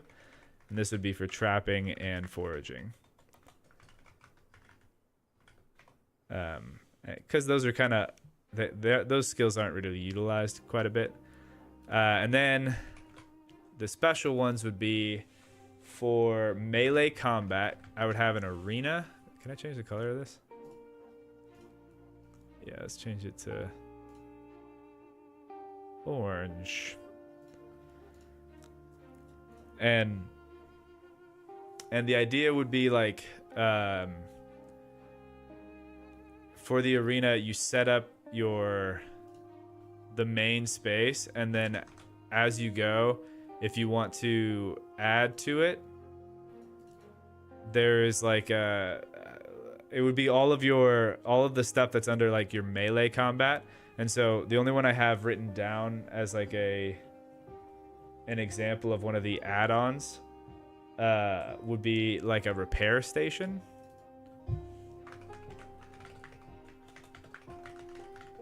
For the maintenance skill. But then like if you wanted to level up your axes, you would need to build an axe throwing spot, right?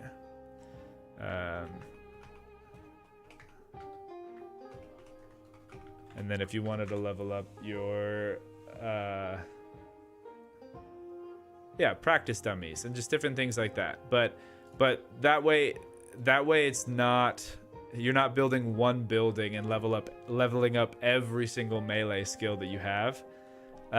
It's you kind of focus, you're sacrificing a bunch of real estate if you want to upgrade all of them. Yeah, targets for firearms. But yeah, the arena is for the melee skills. For the I guess that would kind of be on this list as well. It would be the shooting range, which we had in the last series as well.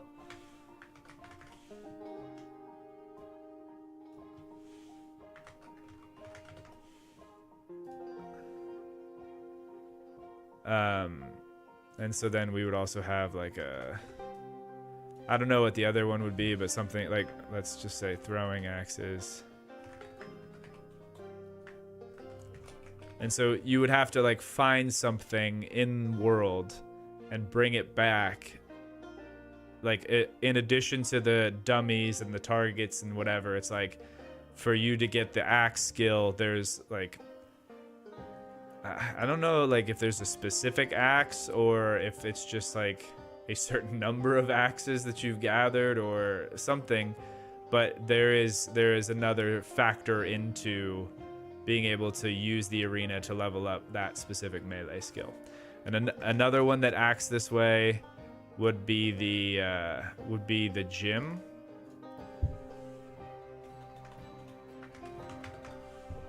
Because those passive skills are rough. And gaining those passive skills is really important. But similarly to the melee skills, you don't want just building one building to level up all of those things, but it's really hard to kind of separate them all into just one building, or each into their individual buildings. So they just kind of go into add-ons. So I'm thinking like for your fitness, you would have like a cardio room. And then once you've built the cardio room as part of the gym, now whenever you upgrade the gym, it levels up your fitness as well. And so that would be like treadmills and stuff, obviously. And then there would be like, I was thinking for light-footed, I didn't really know what else to do. So for like light-footed, nimble, and sneaking, I was thinking that you could do like an obstacle course.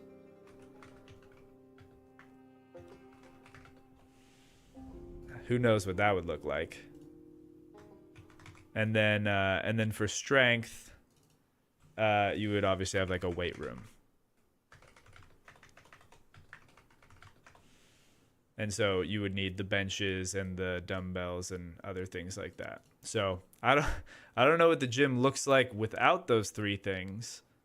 It's just a building, an empty building. But yeah, that's kind of the idea is to have your XP tied to these guys,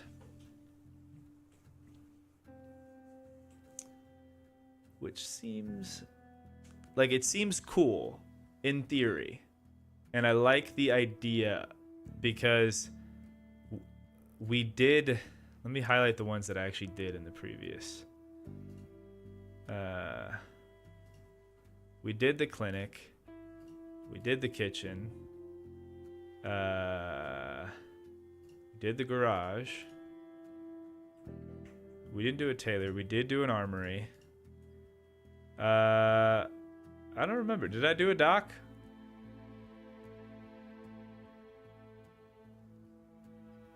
I went to a dock. I mean, I built a bridge. I'll count that as like a meh.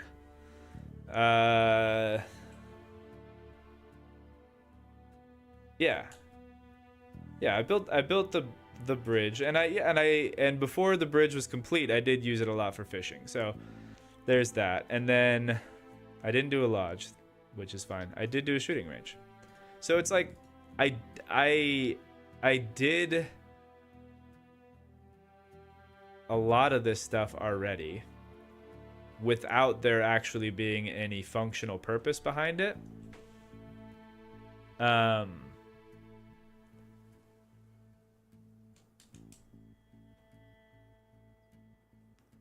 Okay, so I think it's doable. I think that the idea of the buildings is like these being the buildings. I think it's solid enough for me to feel comfortable moving forward with that direction.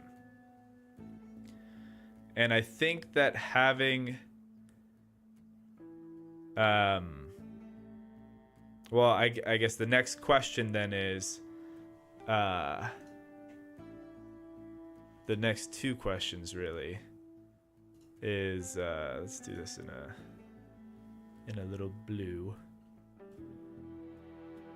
Oh, I don't want blue. Is levels? Question mark? Or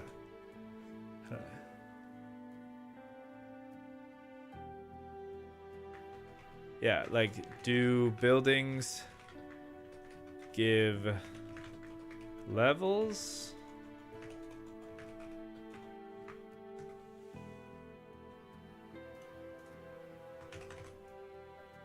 I don't know where the text just went for that. Okay. Do buildings give resources?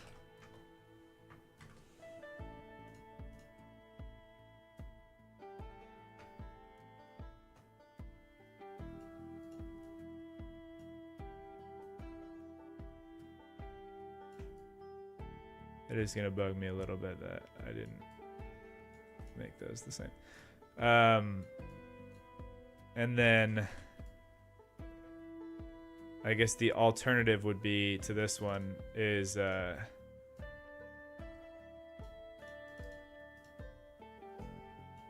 or would they give like an XP boost?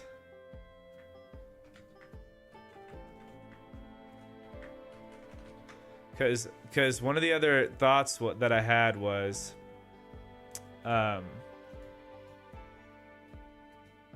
we could do it where I don't know if this was what I wanted. It's definitely becoming something I didn't want. Let's just do a normal line.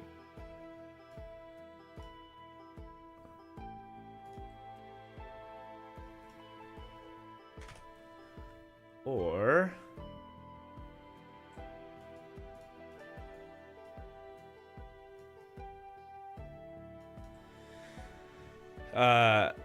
because one of the ideas was like the builds, like once you complete them, they just give you 2 levels for each building level. Like 2 levels in the corresponding skill.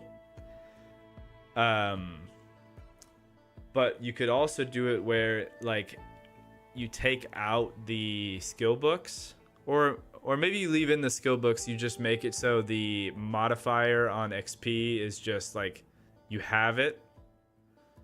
Actually, no, because I don't know how to make the buildings give XP if it wasn't for the books. So maybe we stop the spawning of the XP books. The only way you can get the XP book is by having the building. And then when you upgrade the building, you get the next tier of experience book. That does seem like a more simple way of doing it. I would have to spawn in the item, but there is a level of simplicity and elegance to that.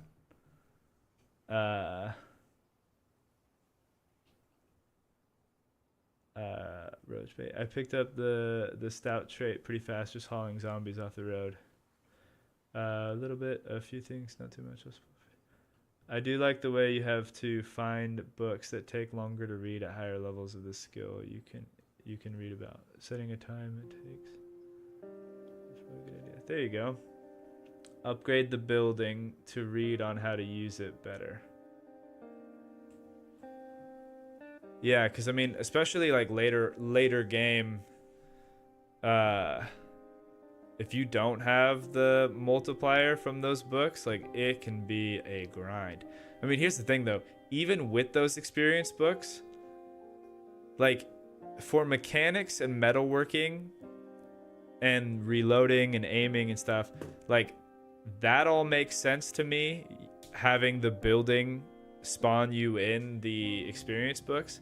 But another element of this was that I wanted to make it so tailoring like actually happened. And tailoring even with the XP books is just nonsense. Electrical too. It's pretty difficult to get your electrical like really high, because you're just disassembling a bunch of stuff. And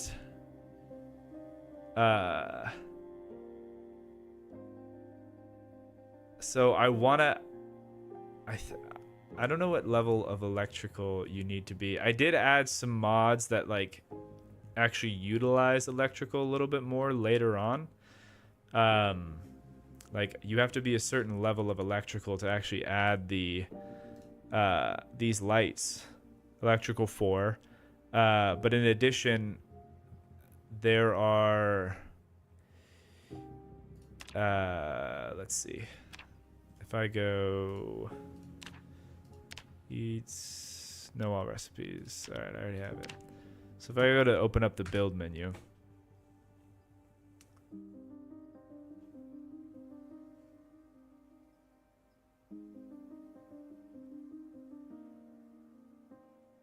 so you can upgrade with no bonus or whatever from the book, but it takes forever.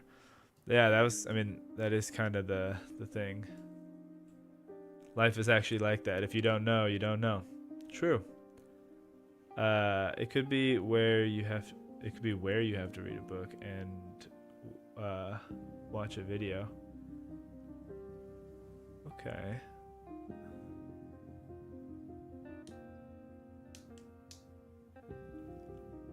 That's true too.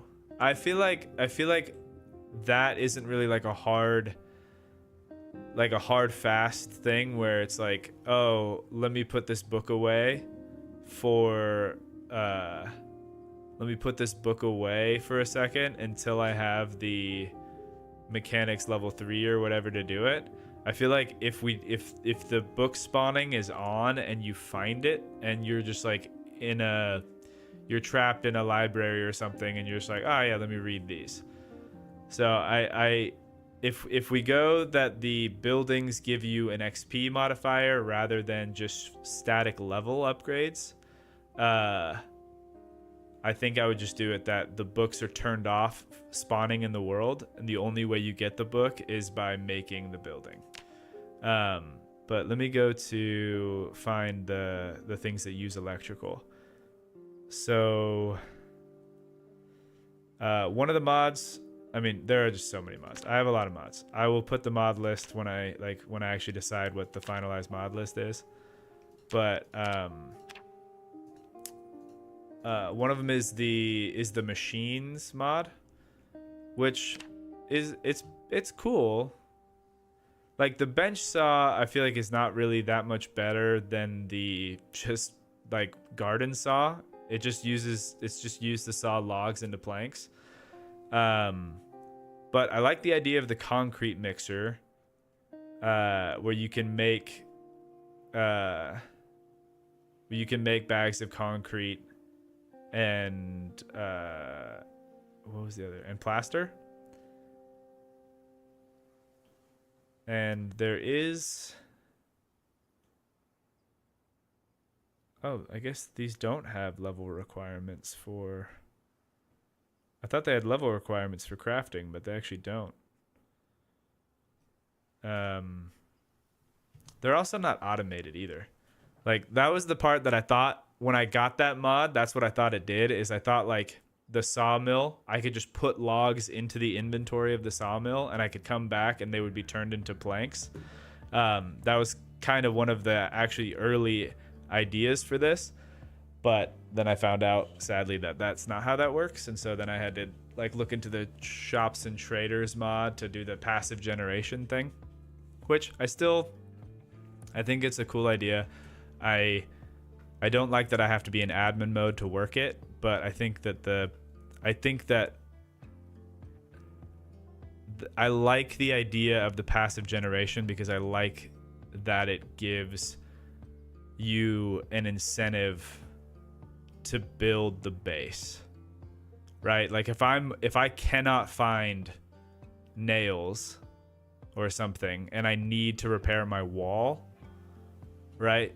Teching into something that will produce those for me, or if I absolutely cannot find, I don't know, something else, we're just missing a few things. I think like I want to leveling up the base, like wanting to level that up, because like once you get to level 4 or 5 in tailoring, not even usually, it's like there really isn't an in-game reason to want to do that. You just kind of get better at tailoring the longer you play the game because of the holes that you patch in your armor and stuff. I mean, and like late game tailoring is good because it does add a lot of padding to your armor, but it takes so long that, and by the time you have firearms, it's just like I don't get my clothes ripped enough to warrant the grind that it takes to do this. So yeah, I like the idea of incentivizing that production chain.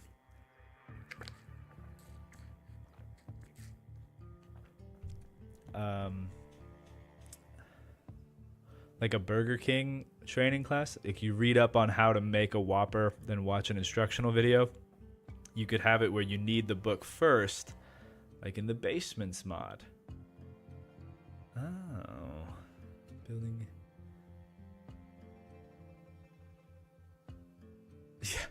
Yeah. Yep. Called me out right there. Okay. That's okay. Okay, you need the book and the VHS to upgrade.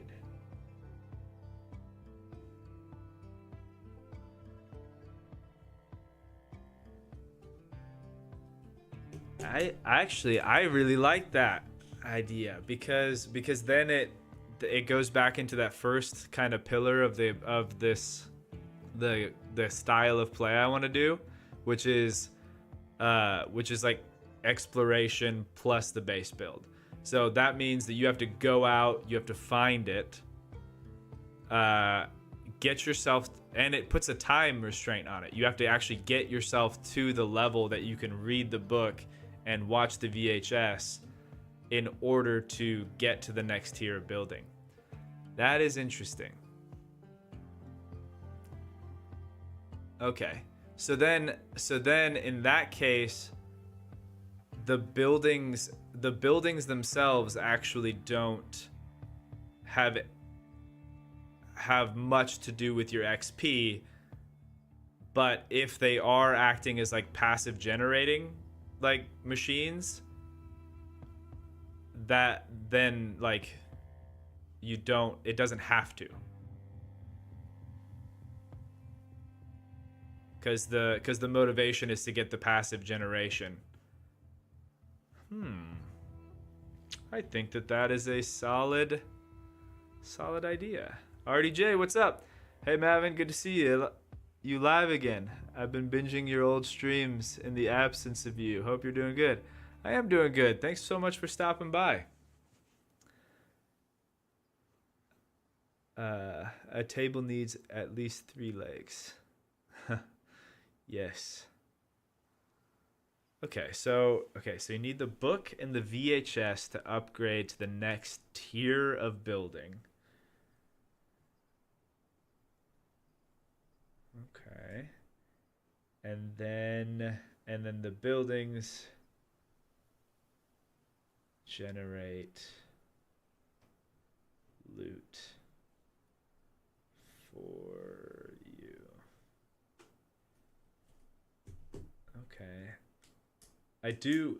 I like that idea. The only part that I'm still questioning.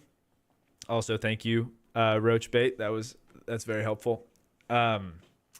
So then the next part I'm questioning with this is I still want there to be a I still want there to be an element to upgrading, like a visual element to upgrading the buildings.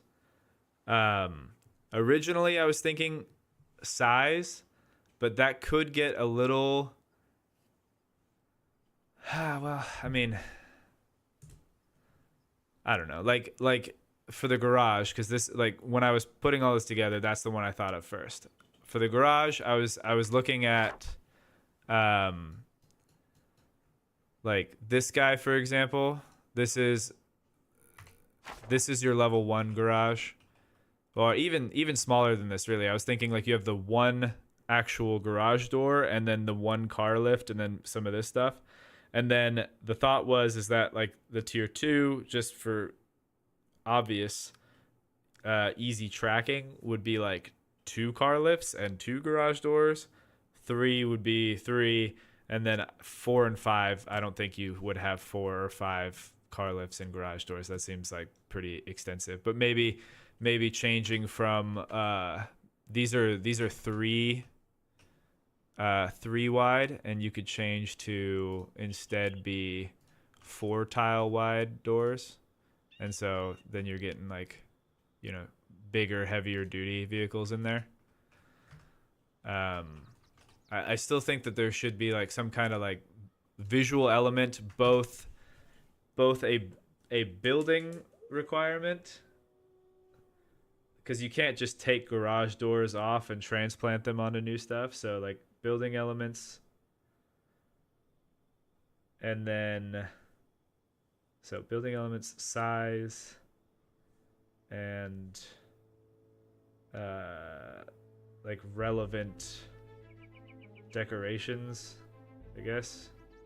And then also like functional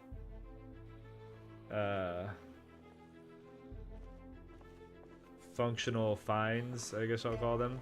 Stuff that you actually can loot and bring with you. Like I can pick up this tool shed. I don't think I can right now because it's a shop. But you know, I can pick up this steel counter and bring that with me, or the table and the pegboard and the trash can and this, you know, all this. I mean, you guys have played Zomboid before, so functional finds, toolbox, tables, etc. Another floor, little steps, more headroom for semis. Oh, I like that. So tier 4 could be like you add a second floor.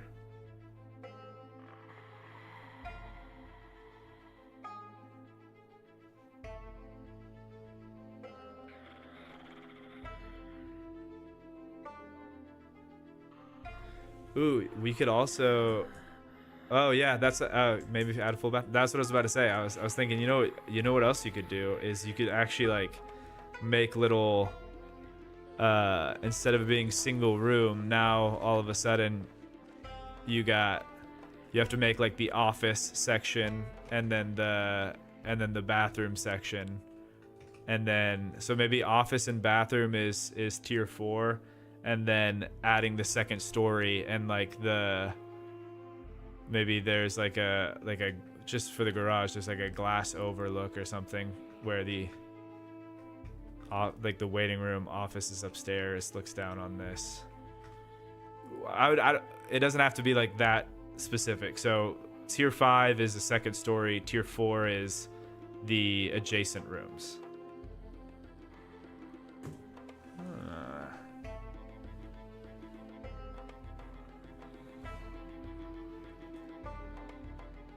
Okay, so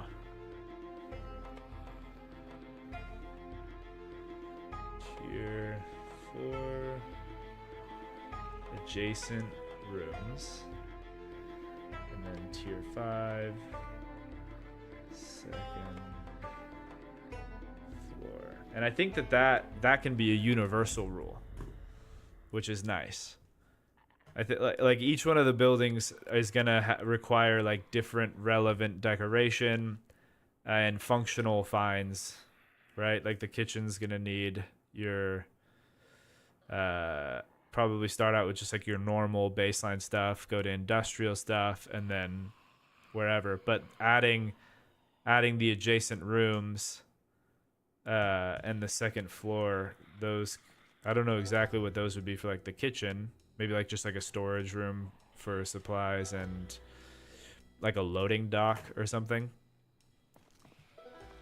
But yeah, I think that that rule set is a solid one because it can be applied to all of the buildings that we talked about earlier. So I like that idea a lot. All right, let's bring this guy back up. So do buildings give levels? No.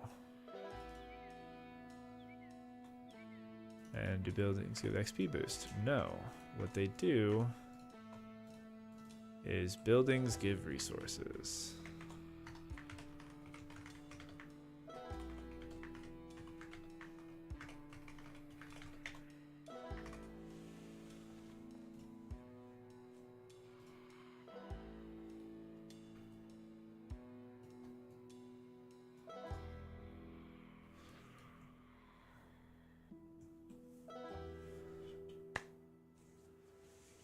A mezzanine.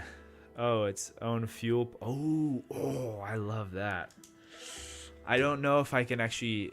I don't know if I can build a fuel pump with. Hold on, actually. Let's see. If I go sandbox options. Because I left some of the stuff from the building menu off. The. Generator subcategory, because I definitely wanted to make sure we couldn't build those. We had to find those, but I don't think that the fuel would be in there. Yeah, so the only issue,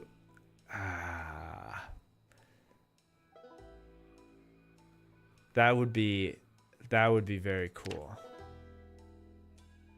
I don't know if I can make that though. Trash cans, lockers, metal containers, crates, gas station? No, just counters. Roadwork, stairs, fencing, windows, doors. I don't think we have that option.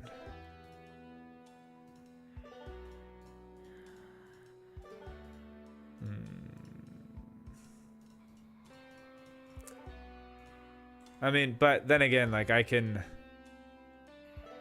always get, you know, the fuel. I mean, like the crazy fuel silos like I had in the last one. I can always get those guys. Ah, but man, a gas pump would be so cool. I just don't know if I can do it.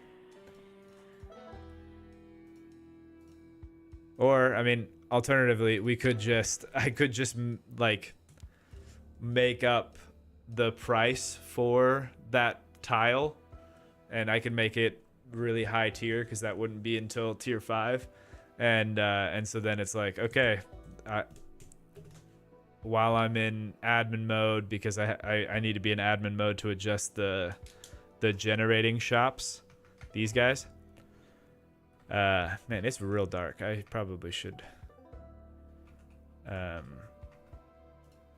just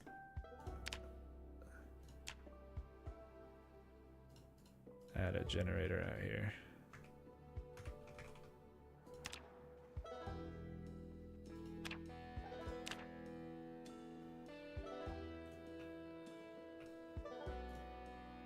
You know what? I actually haven't messed with I haven't checked the generator range thing, so I'm gonna connect generator and then generator info. So this is the circle for that guy. Now if I add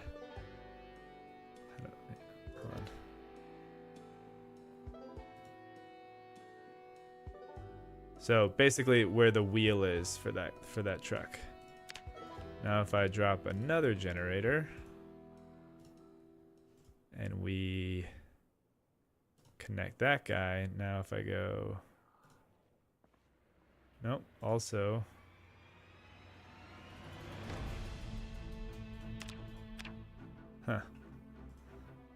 I don't know if it shows it or not.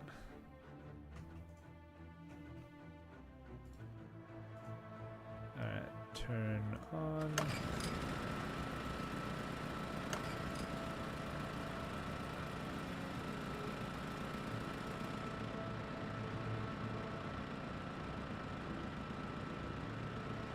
Well, I guess it doesn't show it, but supposedly these two are working in tandem and expanding the area that they work. Oh, hey, thank you so much, Neon. It's Nyan. I don't want to butcher your name, especially after your donation. Thank you so much. You love your Zomboid content. I appreciate it. What making a fuel pump and tanks for fuel would be like construction-wise. You could dig a big hole for the tank. Well, I mean, if I were to go into, let's see, hold on. There's a light switch in here somewhere, right? Yeah, right here. Okay. So, right, like if I were to, since I have to occasionally go into admin mode, in order to adjust the generating shops. Oh, wait. Yep. Oh, I need to, hold on, let me switch this. I'll replay that because the notification thing came up. There we go. Thank you. And yeah, we'll leave that like that.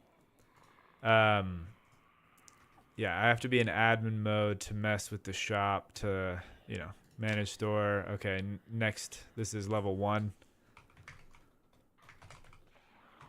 And then maybe like level 2, we add in what I put, like metal pipes or something.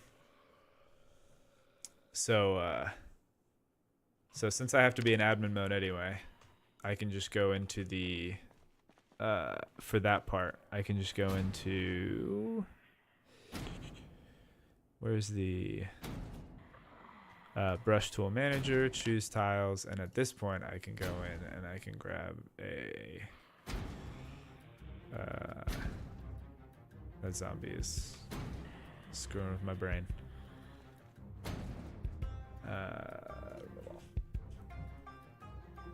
It's gas station. And then we could just throw one of these. Boom. And I wonder, is there a way to know how much? I imagine if you just plop one down, it would have the same amount of fuel that your world settings are.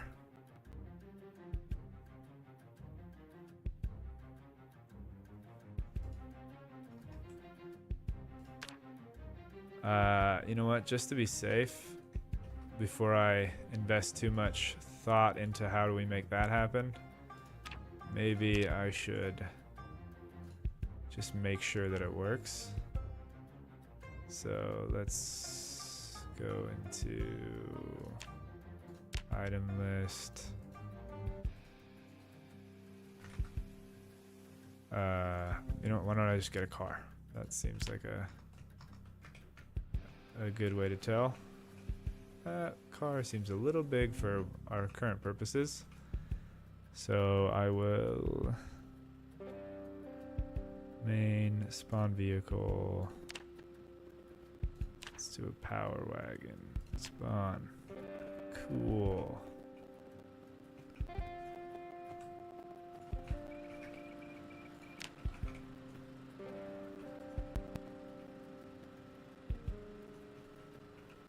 Oh, where's the should probably turn off no clip.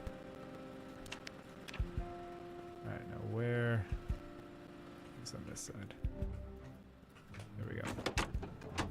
Let's repair vehicle, but I want to drain the gas tank. Mostly.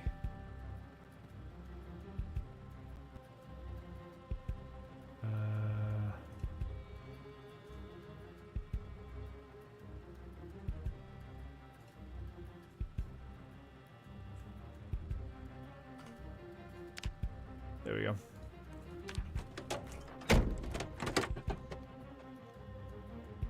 You know what I probably should have done? Open the garage door.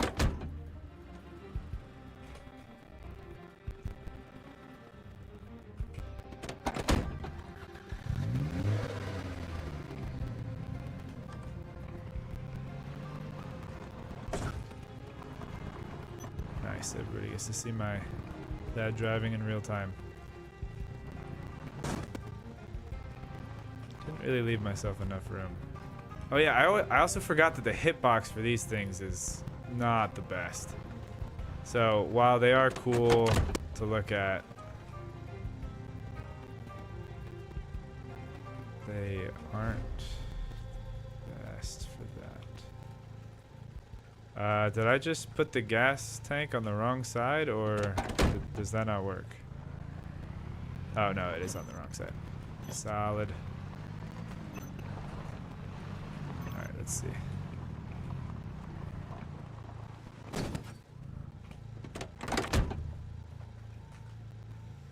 Ugh.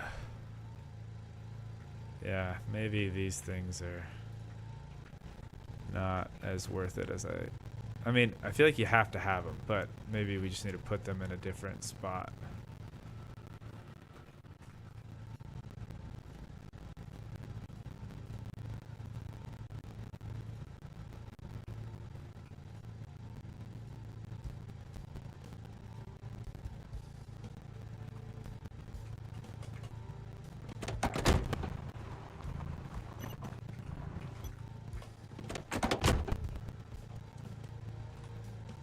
Hey, there we go.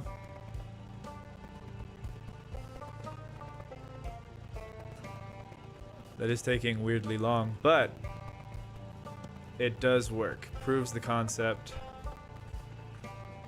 And that is pretty cool.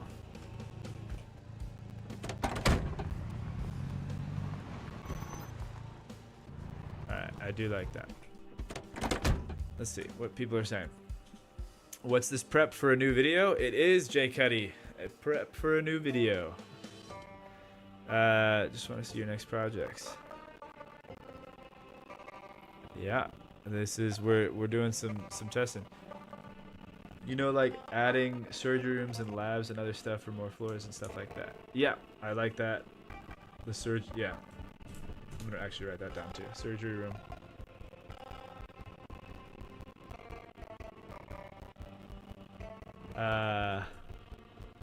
Civic, you can't make chemistry stations. So what's the idea for the scenario? Upgradable buildings so far. Okay, that's cool. Yeah, so the two main things, upgradable buildings to give you passive resource generation. So it makes it so like buildings actually have a purpose, and building a cool base is a big deal. Also making it so like you can't get past the next level in your progression and your skills until you have like a facility to, well, facilitate that progression. And then on top of the base build aspect, also to emphasize exploration, I want to start with a character that doesn't have basically any traits other than maybe like cat eyes, because I got a comment one time that said, hey, nobody cares if you give yourself an extra 2 trait points, so that way you can have cat eyes, because as a viewer trying to watch you play at night, it's awful. So I now take that into consideration. So I'll probably have cat eyes, but other than that, no other traits. And then we'll have points of interest around the map, like the Rosewood Fire Station, or the police station, or the prison, secret military base somewhere in Louisville. Like all over the map, there'll be these points of interest that have traits, and once you Um, Once you do some kind of mission, whether it's like, killing all the zombies in there, setting up a generator, and like lighting the place up, you've like conquered it. Then you unlock some of these traits that make your character stronger. Um, that way, you actually want to interact with the map rather than just hunkering down in that base that you're building. Also, to make the base building aspect a little bit more interesting as well, there will be Horde Night on this playthrough. It's not going to be like every night. I think that the level. So we've been talking about like leveling up the garage in 5 tiers, but I also have this idea of like having your headquarters, your HQ, and at the beginning, your HQ can only have maybe like 3 NPCs or something. A number amount doesn't really matter, but it limits the number of NPCs you can have at a given time.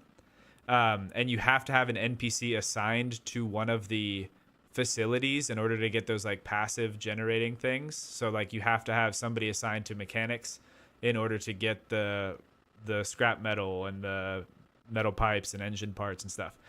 And then somebody has to be assigned as a soldier.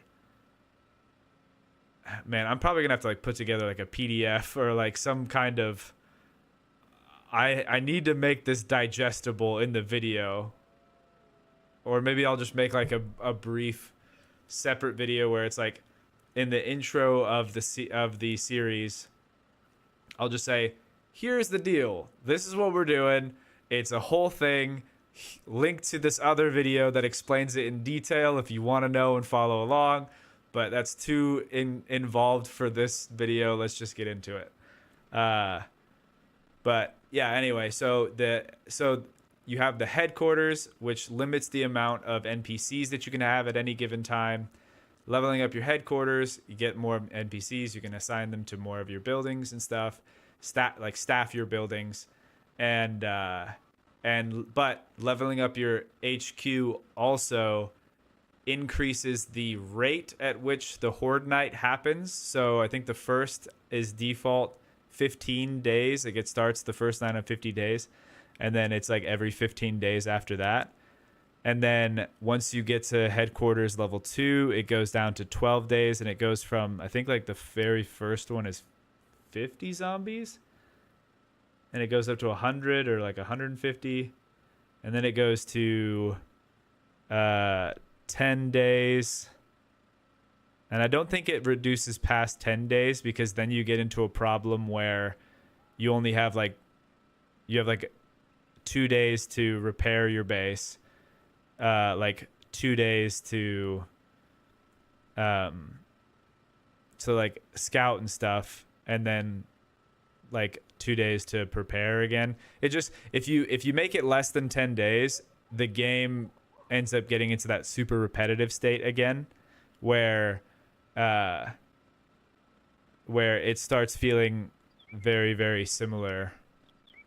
And so you don't get as much of that natural progression. So knowing that you have 10 days between when your next horde happens, it could also be cool, because if you're like pretty far away from one of your bases, and like from your main base, and it's going to take 2 days to drive back at least, just because of whatever, then building an outpost would also be a good idea.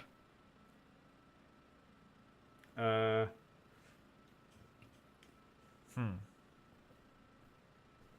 if we had lifts that actually lifted vehicles. I love your style of gradually unfolding dramatic storytelling and very genuine bonding with the NPCs. There's nothing else like it, even though I've seen a lot of YouTubers try. Well, thank you very much, Helen. I will say bonding with the NPCs is kind of tough sometimes. I mean, I do get attached, because whenever you name something, I'm kind of just like, oh no. But what you didn't hear is when I was doing the dramatic reading of the script after the fact, I added a lot more dramatic emotion, and music helps a lot with that. But in game, you probably would have heard me be like, "You idiot! Why can't you just shoot the stupid zombies?" Um, as long as you keep your signature style, then all your technical work to build a more engaging mission style story will be wonderful to watch. Yeah, I appreciate you saying that. The funny thing is this part really is for me. I feel like for most people, this technical side of stuff isn't going to be a huge deal, but to be honest, that's why that's one of the reasons why the 400 days hasn't been a thing. It's like the game was no longer offering me new stuff, and even if I change locations again, and yeah, it's just like I want the game to offer the challenge rather than like me having to create the challenge in the moment and then overcome it. It was a weird place to be in. It was like I don't really know I don't really know how to express it other than like it's like you're trying to play like D&D and you're the DM and also the player. So like you know everything that's behind the scenes and you know how the mystery unfolds, but you are also trying to pretend that you don't. Or I guess you know what? A better example might be playing chess against yourself. It just kind of got into a weird spot. So now I'm trying to add in additional limitations and gameplay elements to make it so there's a challenge up front, and then I can try to adapt and move on from there. You only fixed the gamma correction in post. True that. That's a good point. I don't know why I didn't do that. Probably could have. What's the new series called? No idea. No idea. At this point, it could just be called Zomboid RimWorld or something. But yeah, I don't know what I would call it. I mean, if I'm being totally honest, just based on how the algorithm works, it's probably just gonna be like I survived 100 days again or something stupid. I don't like it, but you have to play the game, you know. I wish there was like a YouTube algorithm title where it's like, hey YouTube, here's for searchability. Can you show my videos to people, please? And then there was like your actual title where it's like, okay, here's the cool dramatic title, like somebody actually on my previous 300 days, they titled each one as if it was a movie. I wish I could find that comment because it was super, super cool. And I was like, I wish that I didn't have to just appeal to the algorithm. But we are slaves to it. By the way, what your opinion about the game? 7 days Horde Nights? No, not 7 days. I think 10 days is going to be the minimum. But I will make it every time the HQ levels up, the zombies go up by a good amount. Maybe a buff for depression moodles. I don't know why we would do that. It's been changing. I do at some point wish to do a city survival. City survival. Here's the thing. Nah, I mean, here's the long short of the city survival. A lot of fighting zombies, which is to be expected. Also, ton of loot. Even if you have insanely rare on your loot spawns, which I didn't for the last series. I just left it like mostly normal apocalyptic settings, so I think it's like rare or very rare. But even if you go to the lowest setting for loot, when you're in a city, honestly, even in Riverside, you go to like 4 houses, you have food that'll feed you for like a month because it's meant to be a server game, right? So if you're playing solo, you're gonna have. I was playing with Erock and Swyphd the other day, and we were trying out the like cryogenic winter, and we put insanely rare on all the loots, and like because we wanted to make it so it was a like nomad run kind of thing. Swyphd left, came back. He had an entire truck full of food. And I was like, well, there goes that spawn rate. I mean, it also shows that Swyft's pretty good at the game, but still. Yeah, so cities, a lot of zombies, but also you go into like 4 buildings, you'll have everything that you need. You can't be all that sad with a fully equipped auto shop. True. How are you going to do this debug and cheat or try to get mods set up? Yeah, that's the question, Jay Cuddy. It's the right now, based on how we're thinking about it, the only thing that I would need to use admin mode for is when we upgrade the buildings, which I can upgrade the building without using the admin stuff.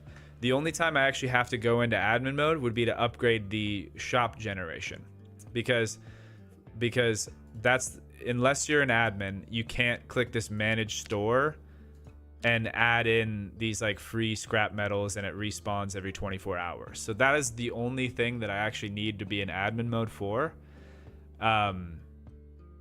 So I could just quickly, I mean, not that quickly, because with the amount of mods I have, it takes like 10 minutes for this game to load. But that might be a sacrifice I'm willing to make, where we make the building.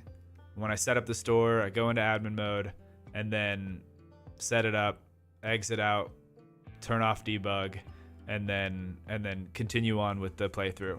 And especially with the way that Roachbait suggested that we do the thing with the VHS tapes and the books. Now the spacing out of these buildings, it's like you can't just bum rush it. You actually have to get to level 4 in mechanics before you can like level up your mechanics, your auto shop to tier 3.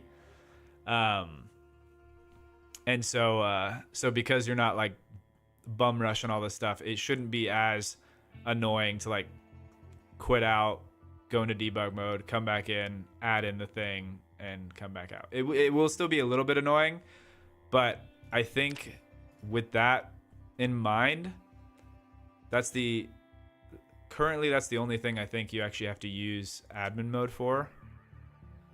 That, and if we decide that adding a legitimate fuel pump in your auto shop, that's just a cool thing to do. But yeah.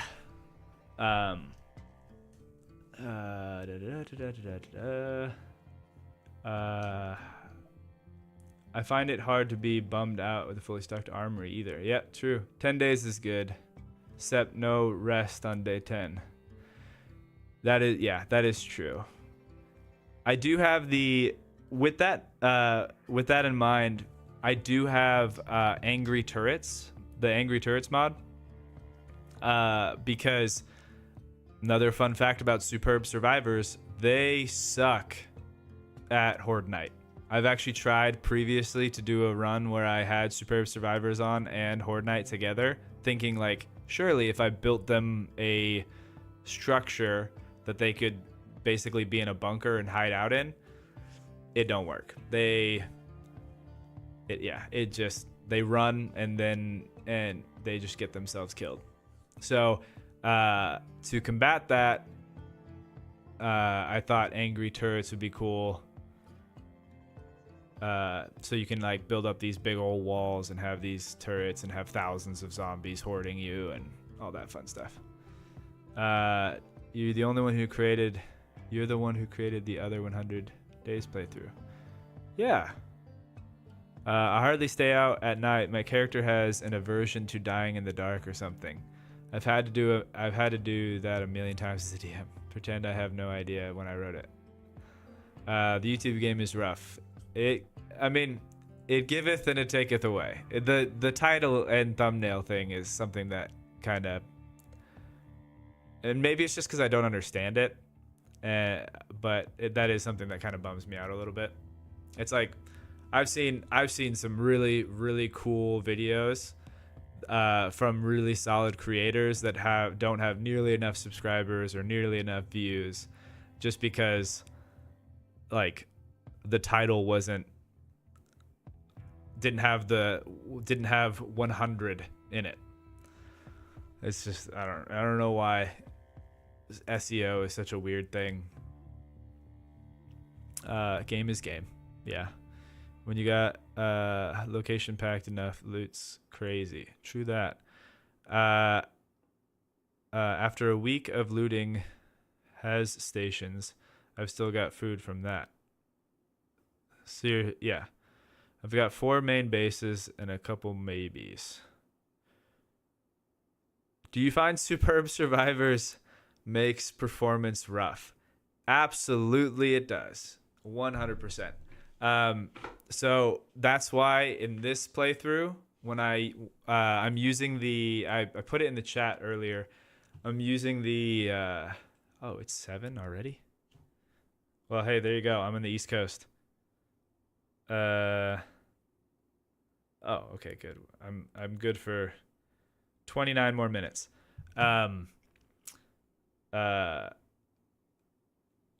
Here, let me. I've been needing to use the restroom for like a while, so I'm gonna put the stream to be right back for just a second, and then I will be right back, and then we can talk about Superb Survivors.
I'm muted. Okay.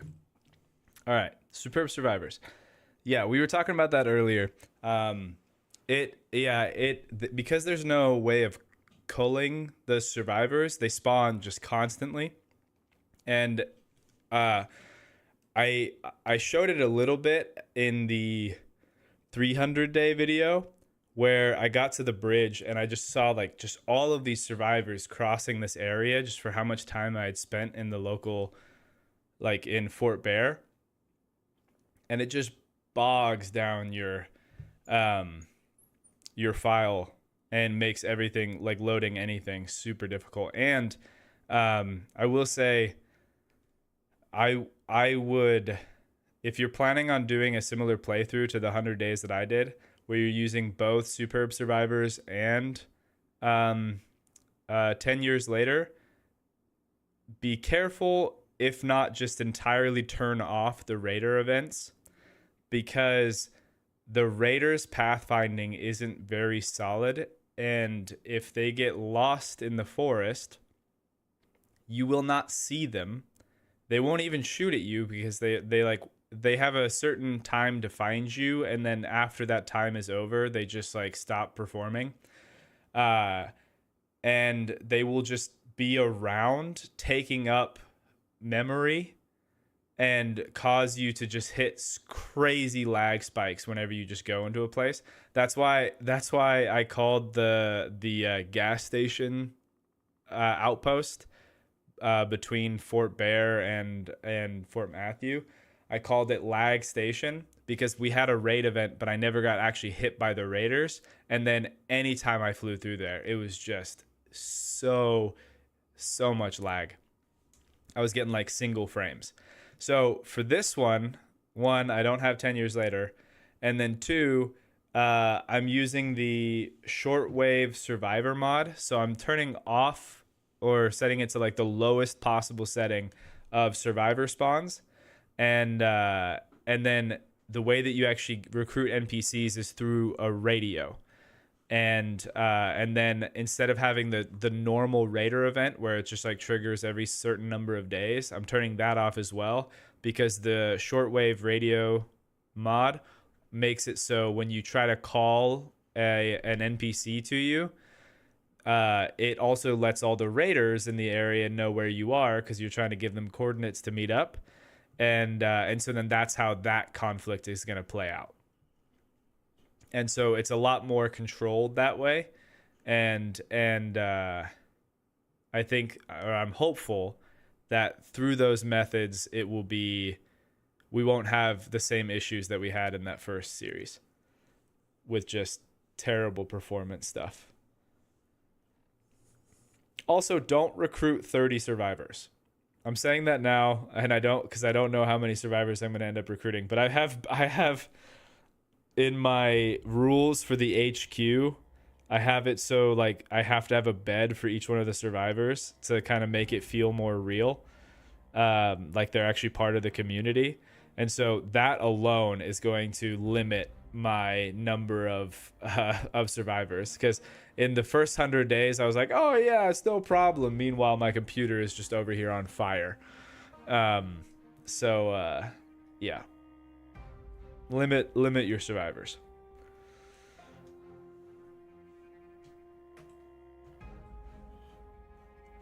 I mean, maybe a dozen on the whole world. Have one replace any that die after that. Yeah, I think that's probably the way to do it for sure. I also really like the idea. Hold on, I'm setting my little timer thing to remind me that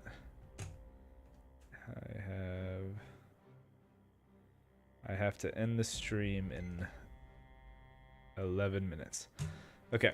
I also really like this idea. Let me go back to this spot over here where we were kind of building. I like the idea of there being a difference between like worker NPCs and soldier NPCs, because I think it adds to like the character. Like in I think the 300-day video, I started developing like the characteristics of Dr. Fish. I was just going alphabetically, and I went to a random name generator, and I was like, all right, give me just random like call sign names, and that was one of them. And then I think I got Fish first, and I thought it was funny, and then I was like, why don't we just do Fresh? So those, yeah, not my best, but Fish, Dr. Fish, I thought it was cool, the idea of this person who was like non-combatant. I wouldn't take them out on a run because like they're not good at combat, but they have other skills. And that was actually one of the ideas behind this as well, was giving the NPCs roles to fill.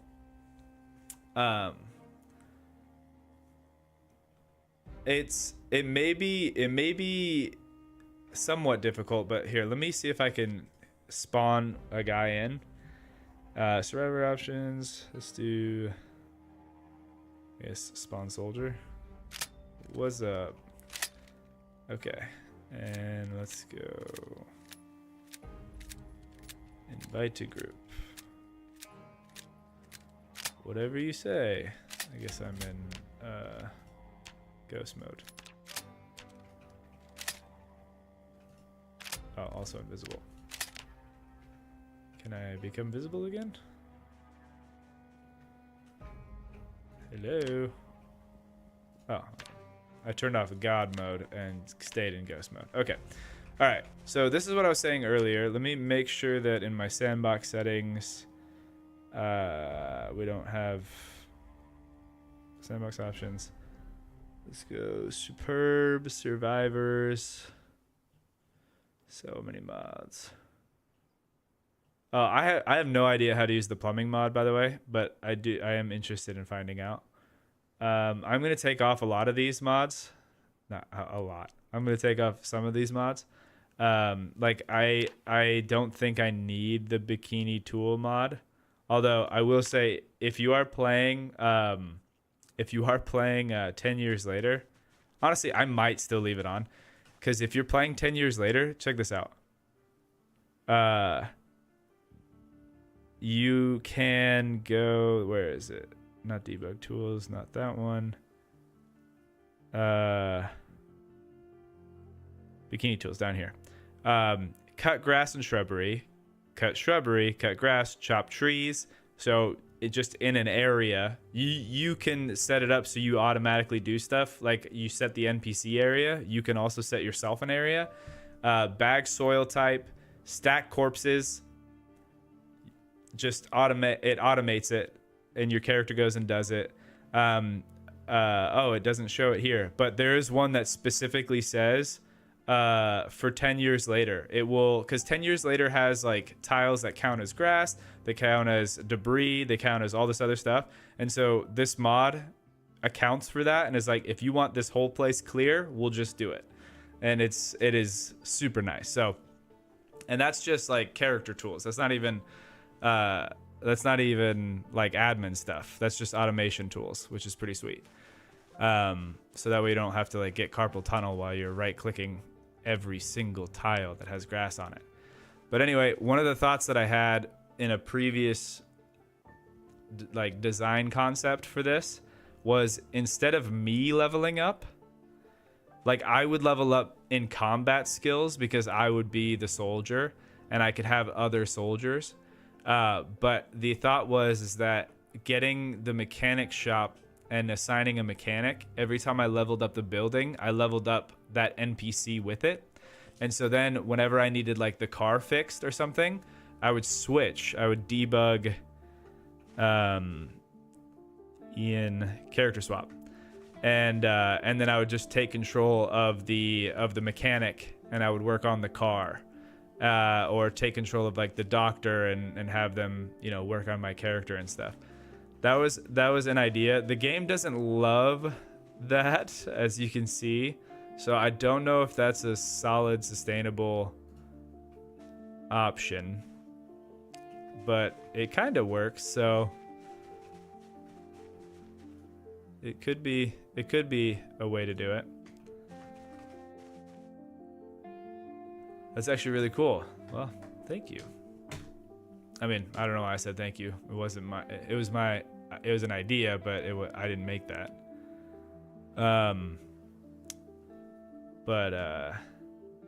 Yeah, so I don't hate it. Like I just don't know. I think there might just need to be further testing on that, because if it ends up becoming like a big problem, then I don't want to go down that road. Also, from a scripting storytelling perspective, changing from like a first person narrative recounting a story to like being in the heads of multiple people.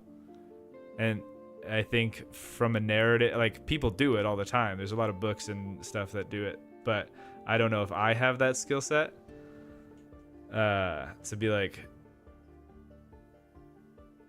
this is how Ian is feeling right now.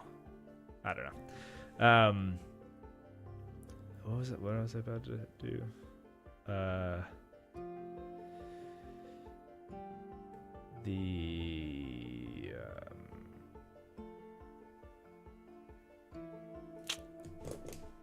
That's gone. If it comes back to me, I'll write it down. I was gonna write something down.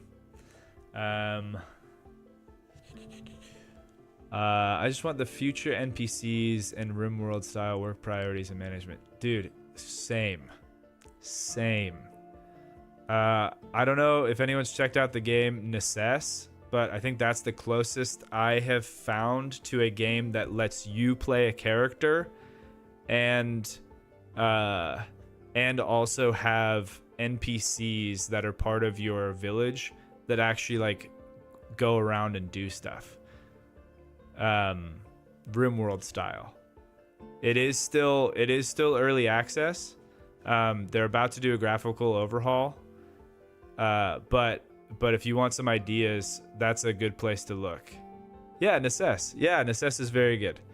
I love the auto sorting that they have, where I have a chest where I put all my loot inside the chest, and then I have all of the other stuff assigned, where it's like, this is where this stuff goes, like this is where your furs go, this is where the wood goes, this is where whatever, and then they will just come in and they'll just grab everything from the chest that I dumped all the stuff in, and they'll sort it automatically for me. Love it. So good, because inventory sorting is not the funnest part of survival games. Dude, I missed you. Been watching PZ 300 Days movies thrice. That is crazy to me. That I love hearing that. I'm so glad that people enjoyed that so much. It's wild to me that like a 3-hour video.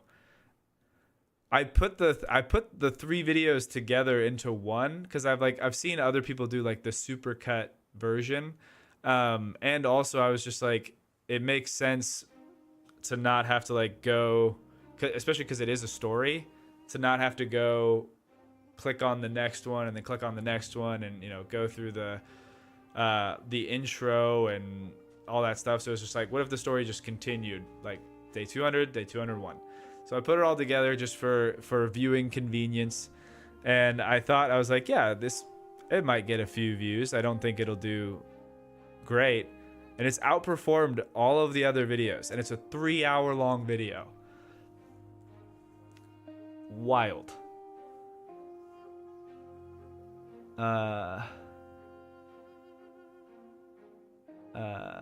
Like in The Walking Dead, you didn't have to know 85 people. There's only maybe a dozen, sometimes less. The most memorable, though. Yeah, don't drag your doctor out for horde nights, for sure. You might need him or her later on. Absolutely. And I want to build in, I think that might have been what I wanted to write down earlier. I want to, I want there to be some kind of like death consequence. I already said it earlier with like if I do the sweet thing, which I don't know if I'm going to or not, but the idea that like you can't reassign an NPC to a job for X amount of days, and so it puts even more incentive. I don't know if I'm 100% sold on that, because NPCs just run into danger for no reason oftentimes, and so that might be more hassle than it's worth, but I do think that it adds to a story element, so I'll see about that. Also, I think the other thing I wanted to write down was I think that people should have occupational wear. So one of the other things that we have to find in order for like somebody to be assigned as a mechanic is we have to find like the boiler suits and I guess a welder's mask and stuff. So that way, oh, I still got like a few more minutes, 5 more minutes. And so that way, like, you know, they look the part when they're in it as well.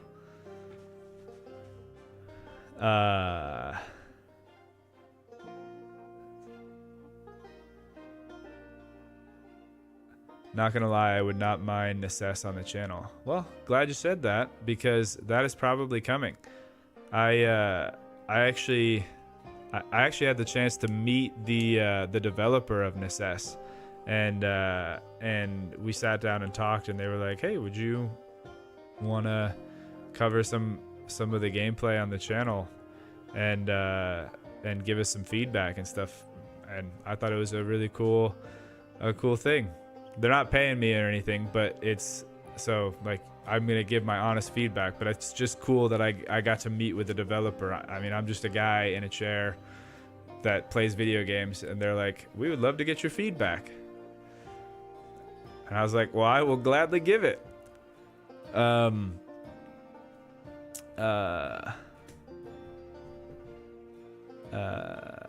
It's honestly one of the best game series on YouTube. The series is really something to be proud of. Well, thank you very much. You're the reason I got into PZ, and I thank you. Well, I hope you enjoy it. Jay Cuddy, it's so weird. Zomboid movies kill. Yeah, I mean, I think it's just because of, like, I think it's a testament to the game, which is why I'm so excited for Build 42, because even though, you know, it's been like a decade since, not actually, even though we've all been anticipating Build 42 for a while, like, and I was a little bit bummed to hear about the delay, but I mean, they put so much time and effort into this game and into these systems and mechanics and all of the stuff. I eat up those Thursdoids. And I'm so excited about the new content because, like, it's a good game. It's a good game. Like, it's a great game. And while I mod the crap out of it, like, at its core, the mods are just adding stuff to an existing great backbone. So I think the movies kill because, like, this allows for that kind of story. And looking into dedicated server stuff for PZ. So then us Patreon will have one. I want to do stuff, more community stuff for sure. If you haven't already, and I put it in I put it in the chat earlier, you know, I'll do it one more time just because this dude was so cool. I got to talk to him earlier today. The Harvest Z, his 100 players rebuild civilization video, it's so good. It's so good. And also all the players, like, there's this one dude that I don't want to ruin it. Go watch it, and then we can talk about it in the Discord. There's like this one player that everyone was like so scared of. So good. Yeah, I want to do stuff like that. I don't know how exactly, but you know, it seems like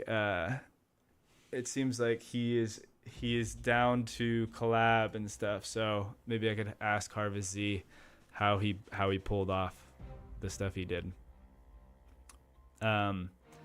Long form content has been blowing up on YouTube. It's true. I think there have been I think Mr. Beast and what's that one guy that always wears the nose expander? They both were like, we need to change the content on YouTube or whatever. I spoke about that as if I had more information than what I just said. I mean, I use your video series to go to bed too. You know, you're not the first person that's told me that. I find that kind of heartwarming, I guess. I guess people say that I have a soothing voice. Nothing like, what's the guy? Pirate Software? Oh man, his voice, perfection. Perfection.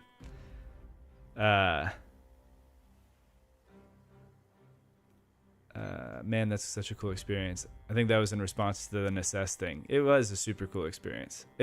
And the experience that I had the other day with Flow Studios. I was streaming Lens Island, and I hadn't ever talked to the guy before ever. I just liked the game, and I hadn't played it in a while, and it's like a chill, cozy game. And then, like, the creator of the game showed up on stream for the like 3 days that I was doing it, gave me a bunch of keys that I could do a giveaway for, just because he's like, hey, thanks for playing my game, glad you like it. And then not only that, he added in a patch that let me sell my pears. I had a bunch of pears that I was growing to like get money, but I couldn't find any like people like that I could sell the pears to. And so he added in a patch that made it so like one of the villages that I had visited before, I could sell those pears. That was one of the wildest, like almost weirdly kindest things that I've ever experienced as a human being. It's so funny. Like, I don't know. I was like, you didn't have to do that. Thank you for letting me sell my pears. It was so funny. Really cool guy.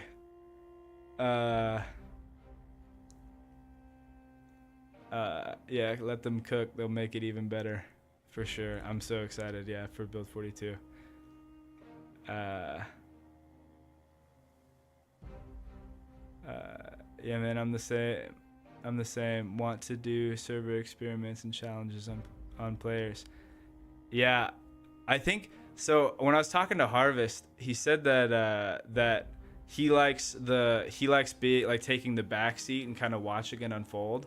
I feel like I would enjoy that too, but I gotta say I don't know if I would want to give up actually being part of it. Like I really like playing the games, and the amount of editing that he did, I feel like for me, the amount of gameplay has to be somewhat relative to the amount of editing that I have to do, because what I want to do, honestly, what I want to do is stream. I don't think there's very much money, and so I can't pay my bills through streaming. I know some people can, but I'm not currently there. But I would much rather stream, because then I get to talk and hang out with people, and I can just play the games, and I don't have to worry about the just crazy amount of time it takes to edit and script and do scoring and stuff. I'm not complaining. I'm just saying, like, that would be preferential. But yeah, he was saying that he likes just taking the back seat and doing it, but I want to be in it. I want to be part of it. I have a super calming voice. Well, thank you. What are you doing over here? Get him, Ian. Oh, actually, you know what? This will be the last thing that I do, because I gotta run. So, I mean, that's not. I think he's a soldier, so his stats are a little bit boosted already. So that wasn't bad, but check this out. So if I go Ian, view survivor information. Okay, he's got 4 on aiming and 1 on reloading. Okay, so now if I go and I go Ian, let's go. Where was it? These are not character output. Where was it? Survivor options? Change player info. Okay. Oh no, that's for me. Let's go Ian. Character swap. Survivor info, change player. Okay, so all of these traits and stuff, except for the overweight, actually, I don't know what that's about. But This is just how all of the NPCs come. I don't know what the decision making process was for that. Actually, you know what? I don't know about the unfit or overweight thing. But I do know that they are all lucky, graceful, low thirst, outdoorsmen, all this stuff. And I think that's just like trying to make it so they have better perception. You don't have to worry about some of this stuff. But if I come over here and I'm like, all right, let's level up your aiming to level 10. Let's level up your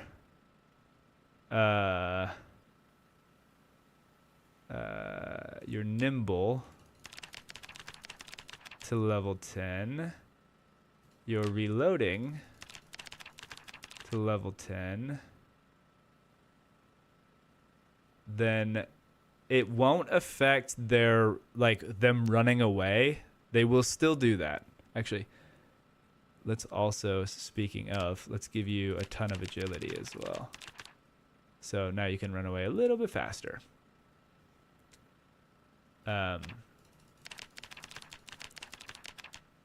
Okay. So now, if I... Dude, how am I going to get...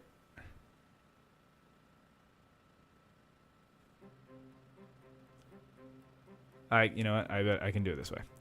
Switch back to me. Character swap. And now I'll just spawn in some zombies. And we'll see how this guy performs. But let me bring out some lights first, because it is nighttime.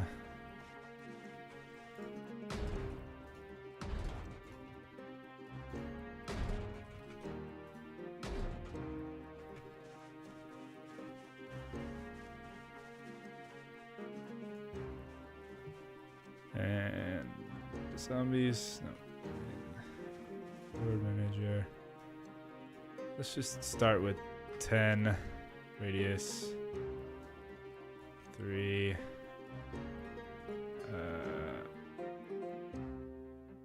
Well, I was kind of hoping to put them not where he is right now. Let's move him over here.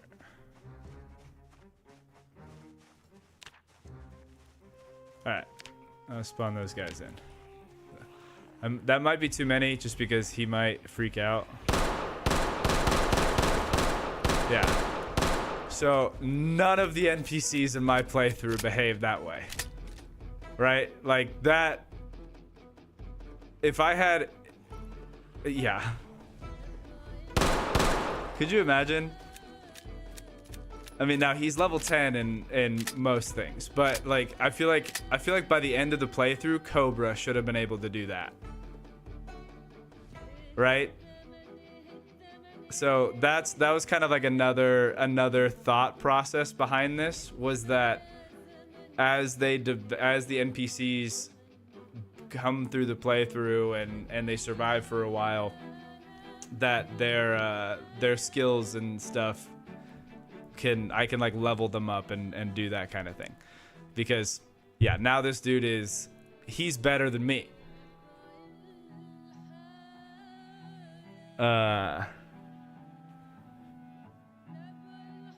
Some people don't understand how long editing takes, man. Oh, dude, editing. It takes so long. It takes so long. And the process, it's like I don't know about for you, J Cuddy, but for me, it's like I hate the video that I'm making up until basically up until I score it, which is the very last thing that I do. I'm just like, oh, it just feels so clunky. But then somehow you got to trust the process, and then eventually it ties together when you have that music, and it just like builds to those really cool moments. I do have to go, but one of my favorite parts of the 300 days, and I don't think anybody commented or even noticed, and I was like, but I don't know. Sometimes things work, sometimes things don't. That was a little thing for me, but there's a moment where I pull up to the gas station that ends up becoming Lag Station, where Gator and Graves die, where I like have this like really hyped up music going, like I'm about to show this like fighting montage or whatever, but I've already done like a ton of fighting montages at that point, where it's just like, you know what that means, and then it goes from this like big loud music playing to just silence, and you hear you see all of these zombie bodies around on the ground and the beeping of a watch, like an alarm going off. And for me, I was like, that's like in TV shows or in like your anime when they like click the katana out of its sheath with their thumb, and you're just like, it just went down. That was like, for me, I was like, oh yeah, that's gonna hit real hard. But yeah. All right, let me read these last comments, then I'll go. I'm sure I got a text that's like, where are you? Gotta head off to bed, but I hope I hopped in the Discord. So see you around. See you around, Jay Cuddy. Thanks so much for stopping by. Wow, that's sick. Are you testing out one of those new NPC mods? This one is this one's not new. It is kind of the probably one of the oldest ones, but you do have to do some extensive testing to see kind of how to make the whole thing work. Hey bro, love the content. Make videos how you like them. Thanks so much, Alex. Thanks for stopping by. Love your videos, by the way. Your 100 days video was some of the best PZ content I've watched. Well, thank you so much. Oh man, I popped in right at the end. Oof. Yeah. I kind of went on a long tangent today, but I got some pretty solid feedback, and I'm feeling a lot more confident about how to make this whole scenario work, and I'm excited about the idea of doing it. I'm excited about doing a playthrough like this. So it may require further testing.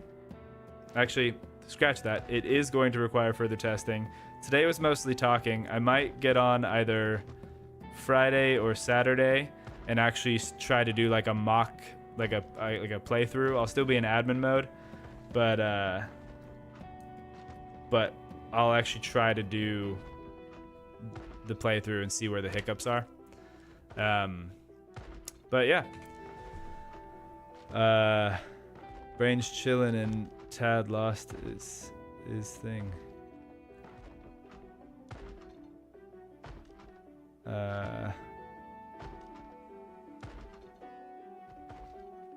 Brain's chilling and Tad lost this thing.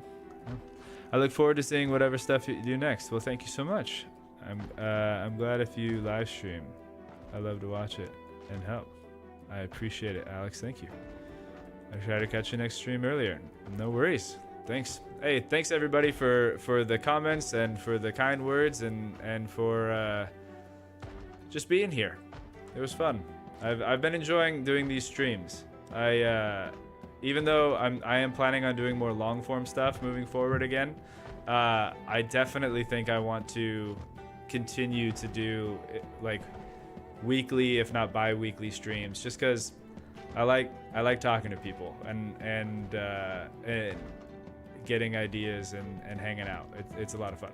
So anyway, yeah, I never know how to end these things. So thank you.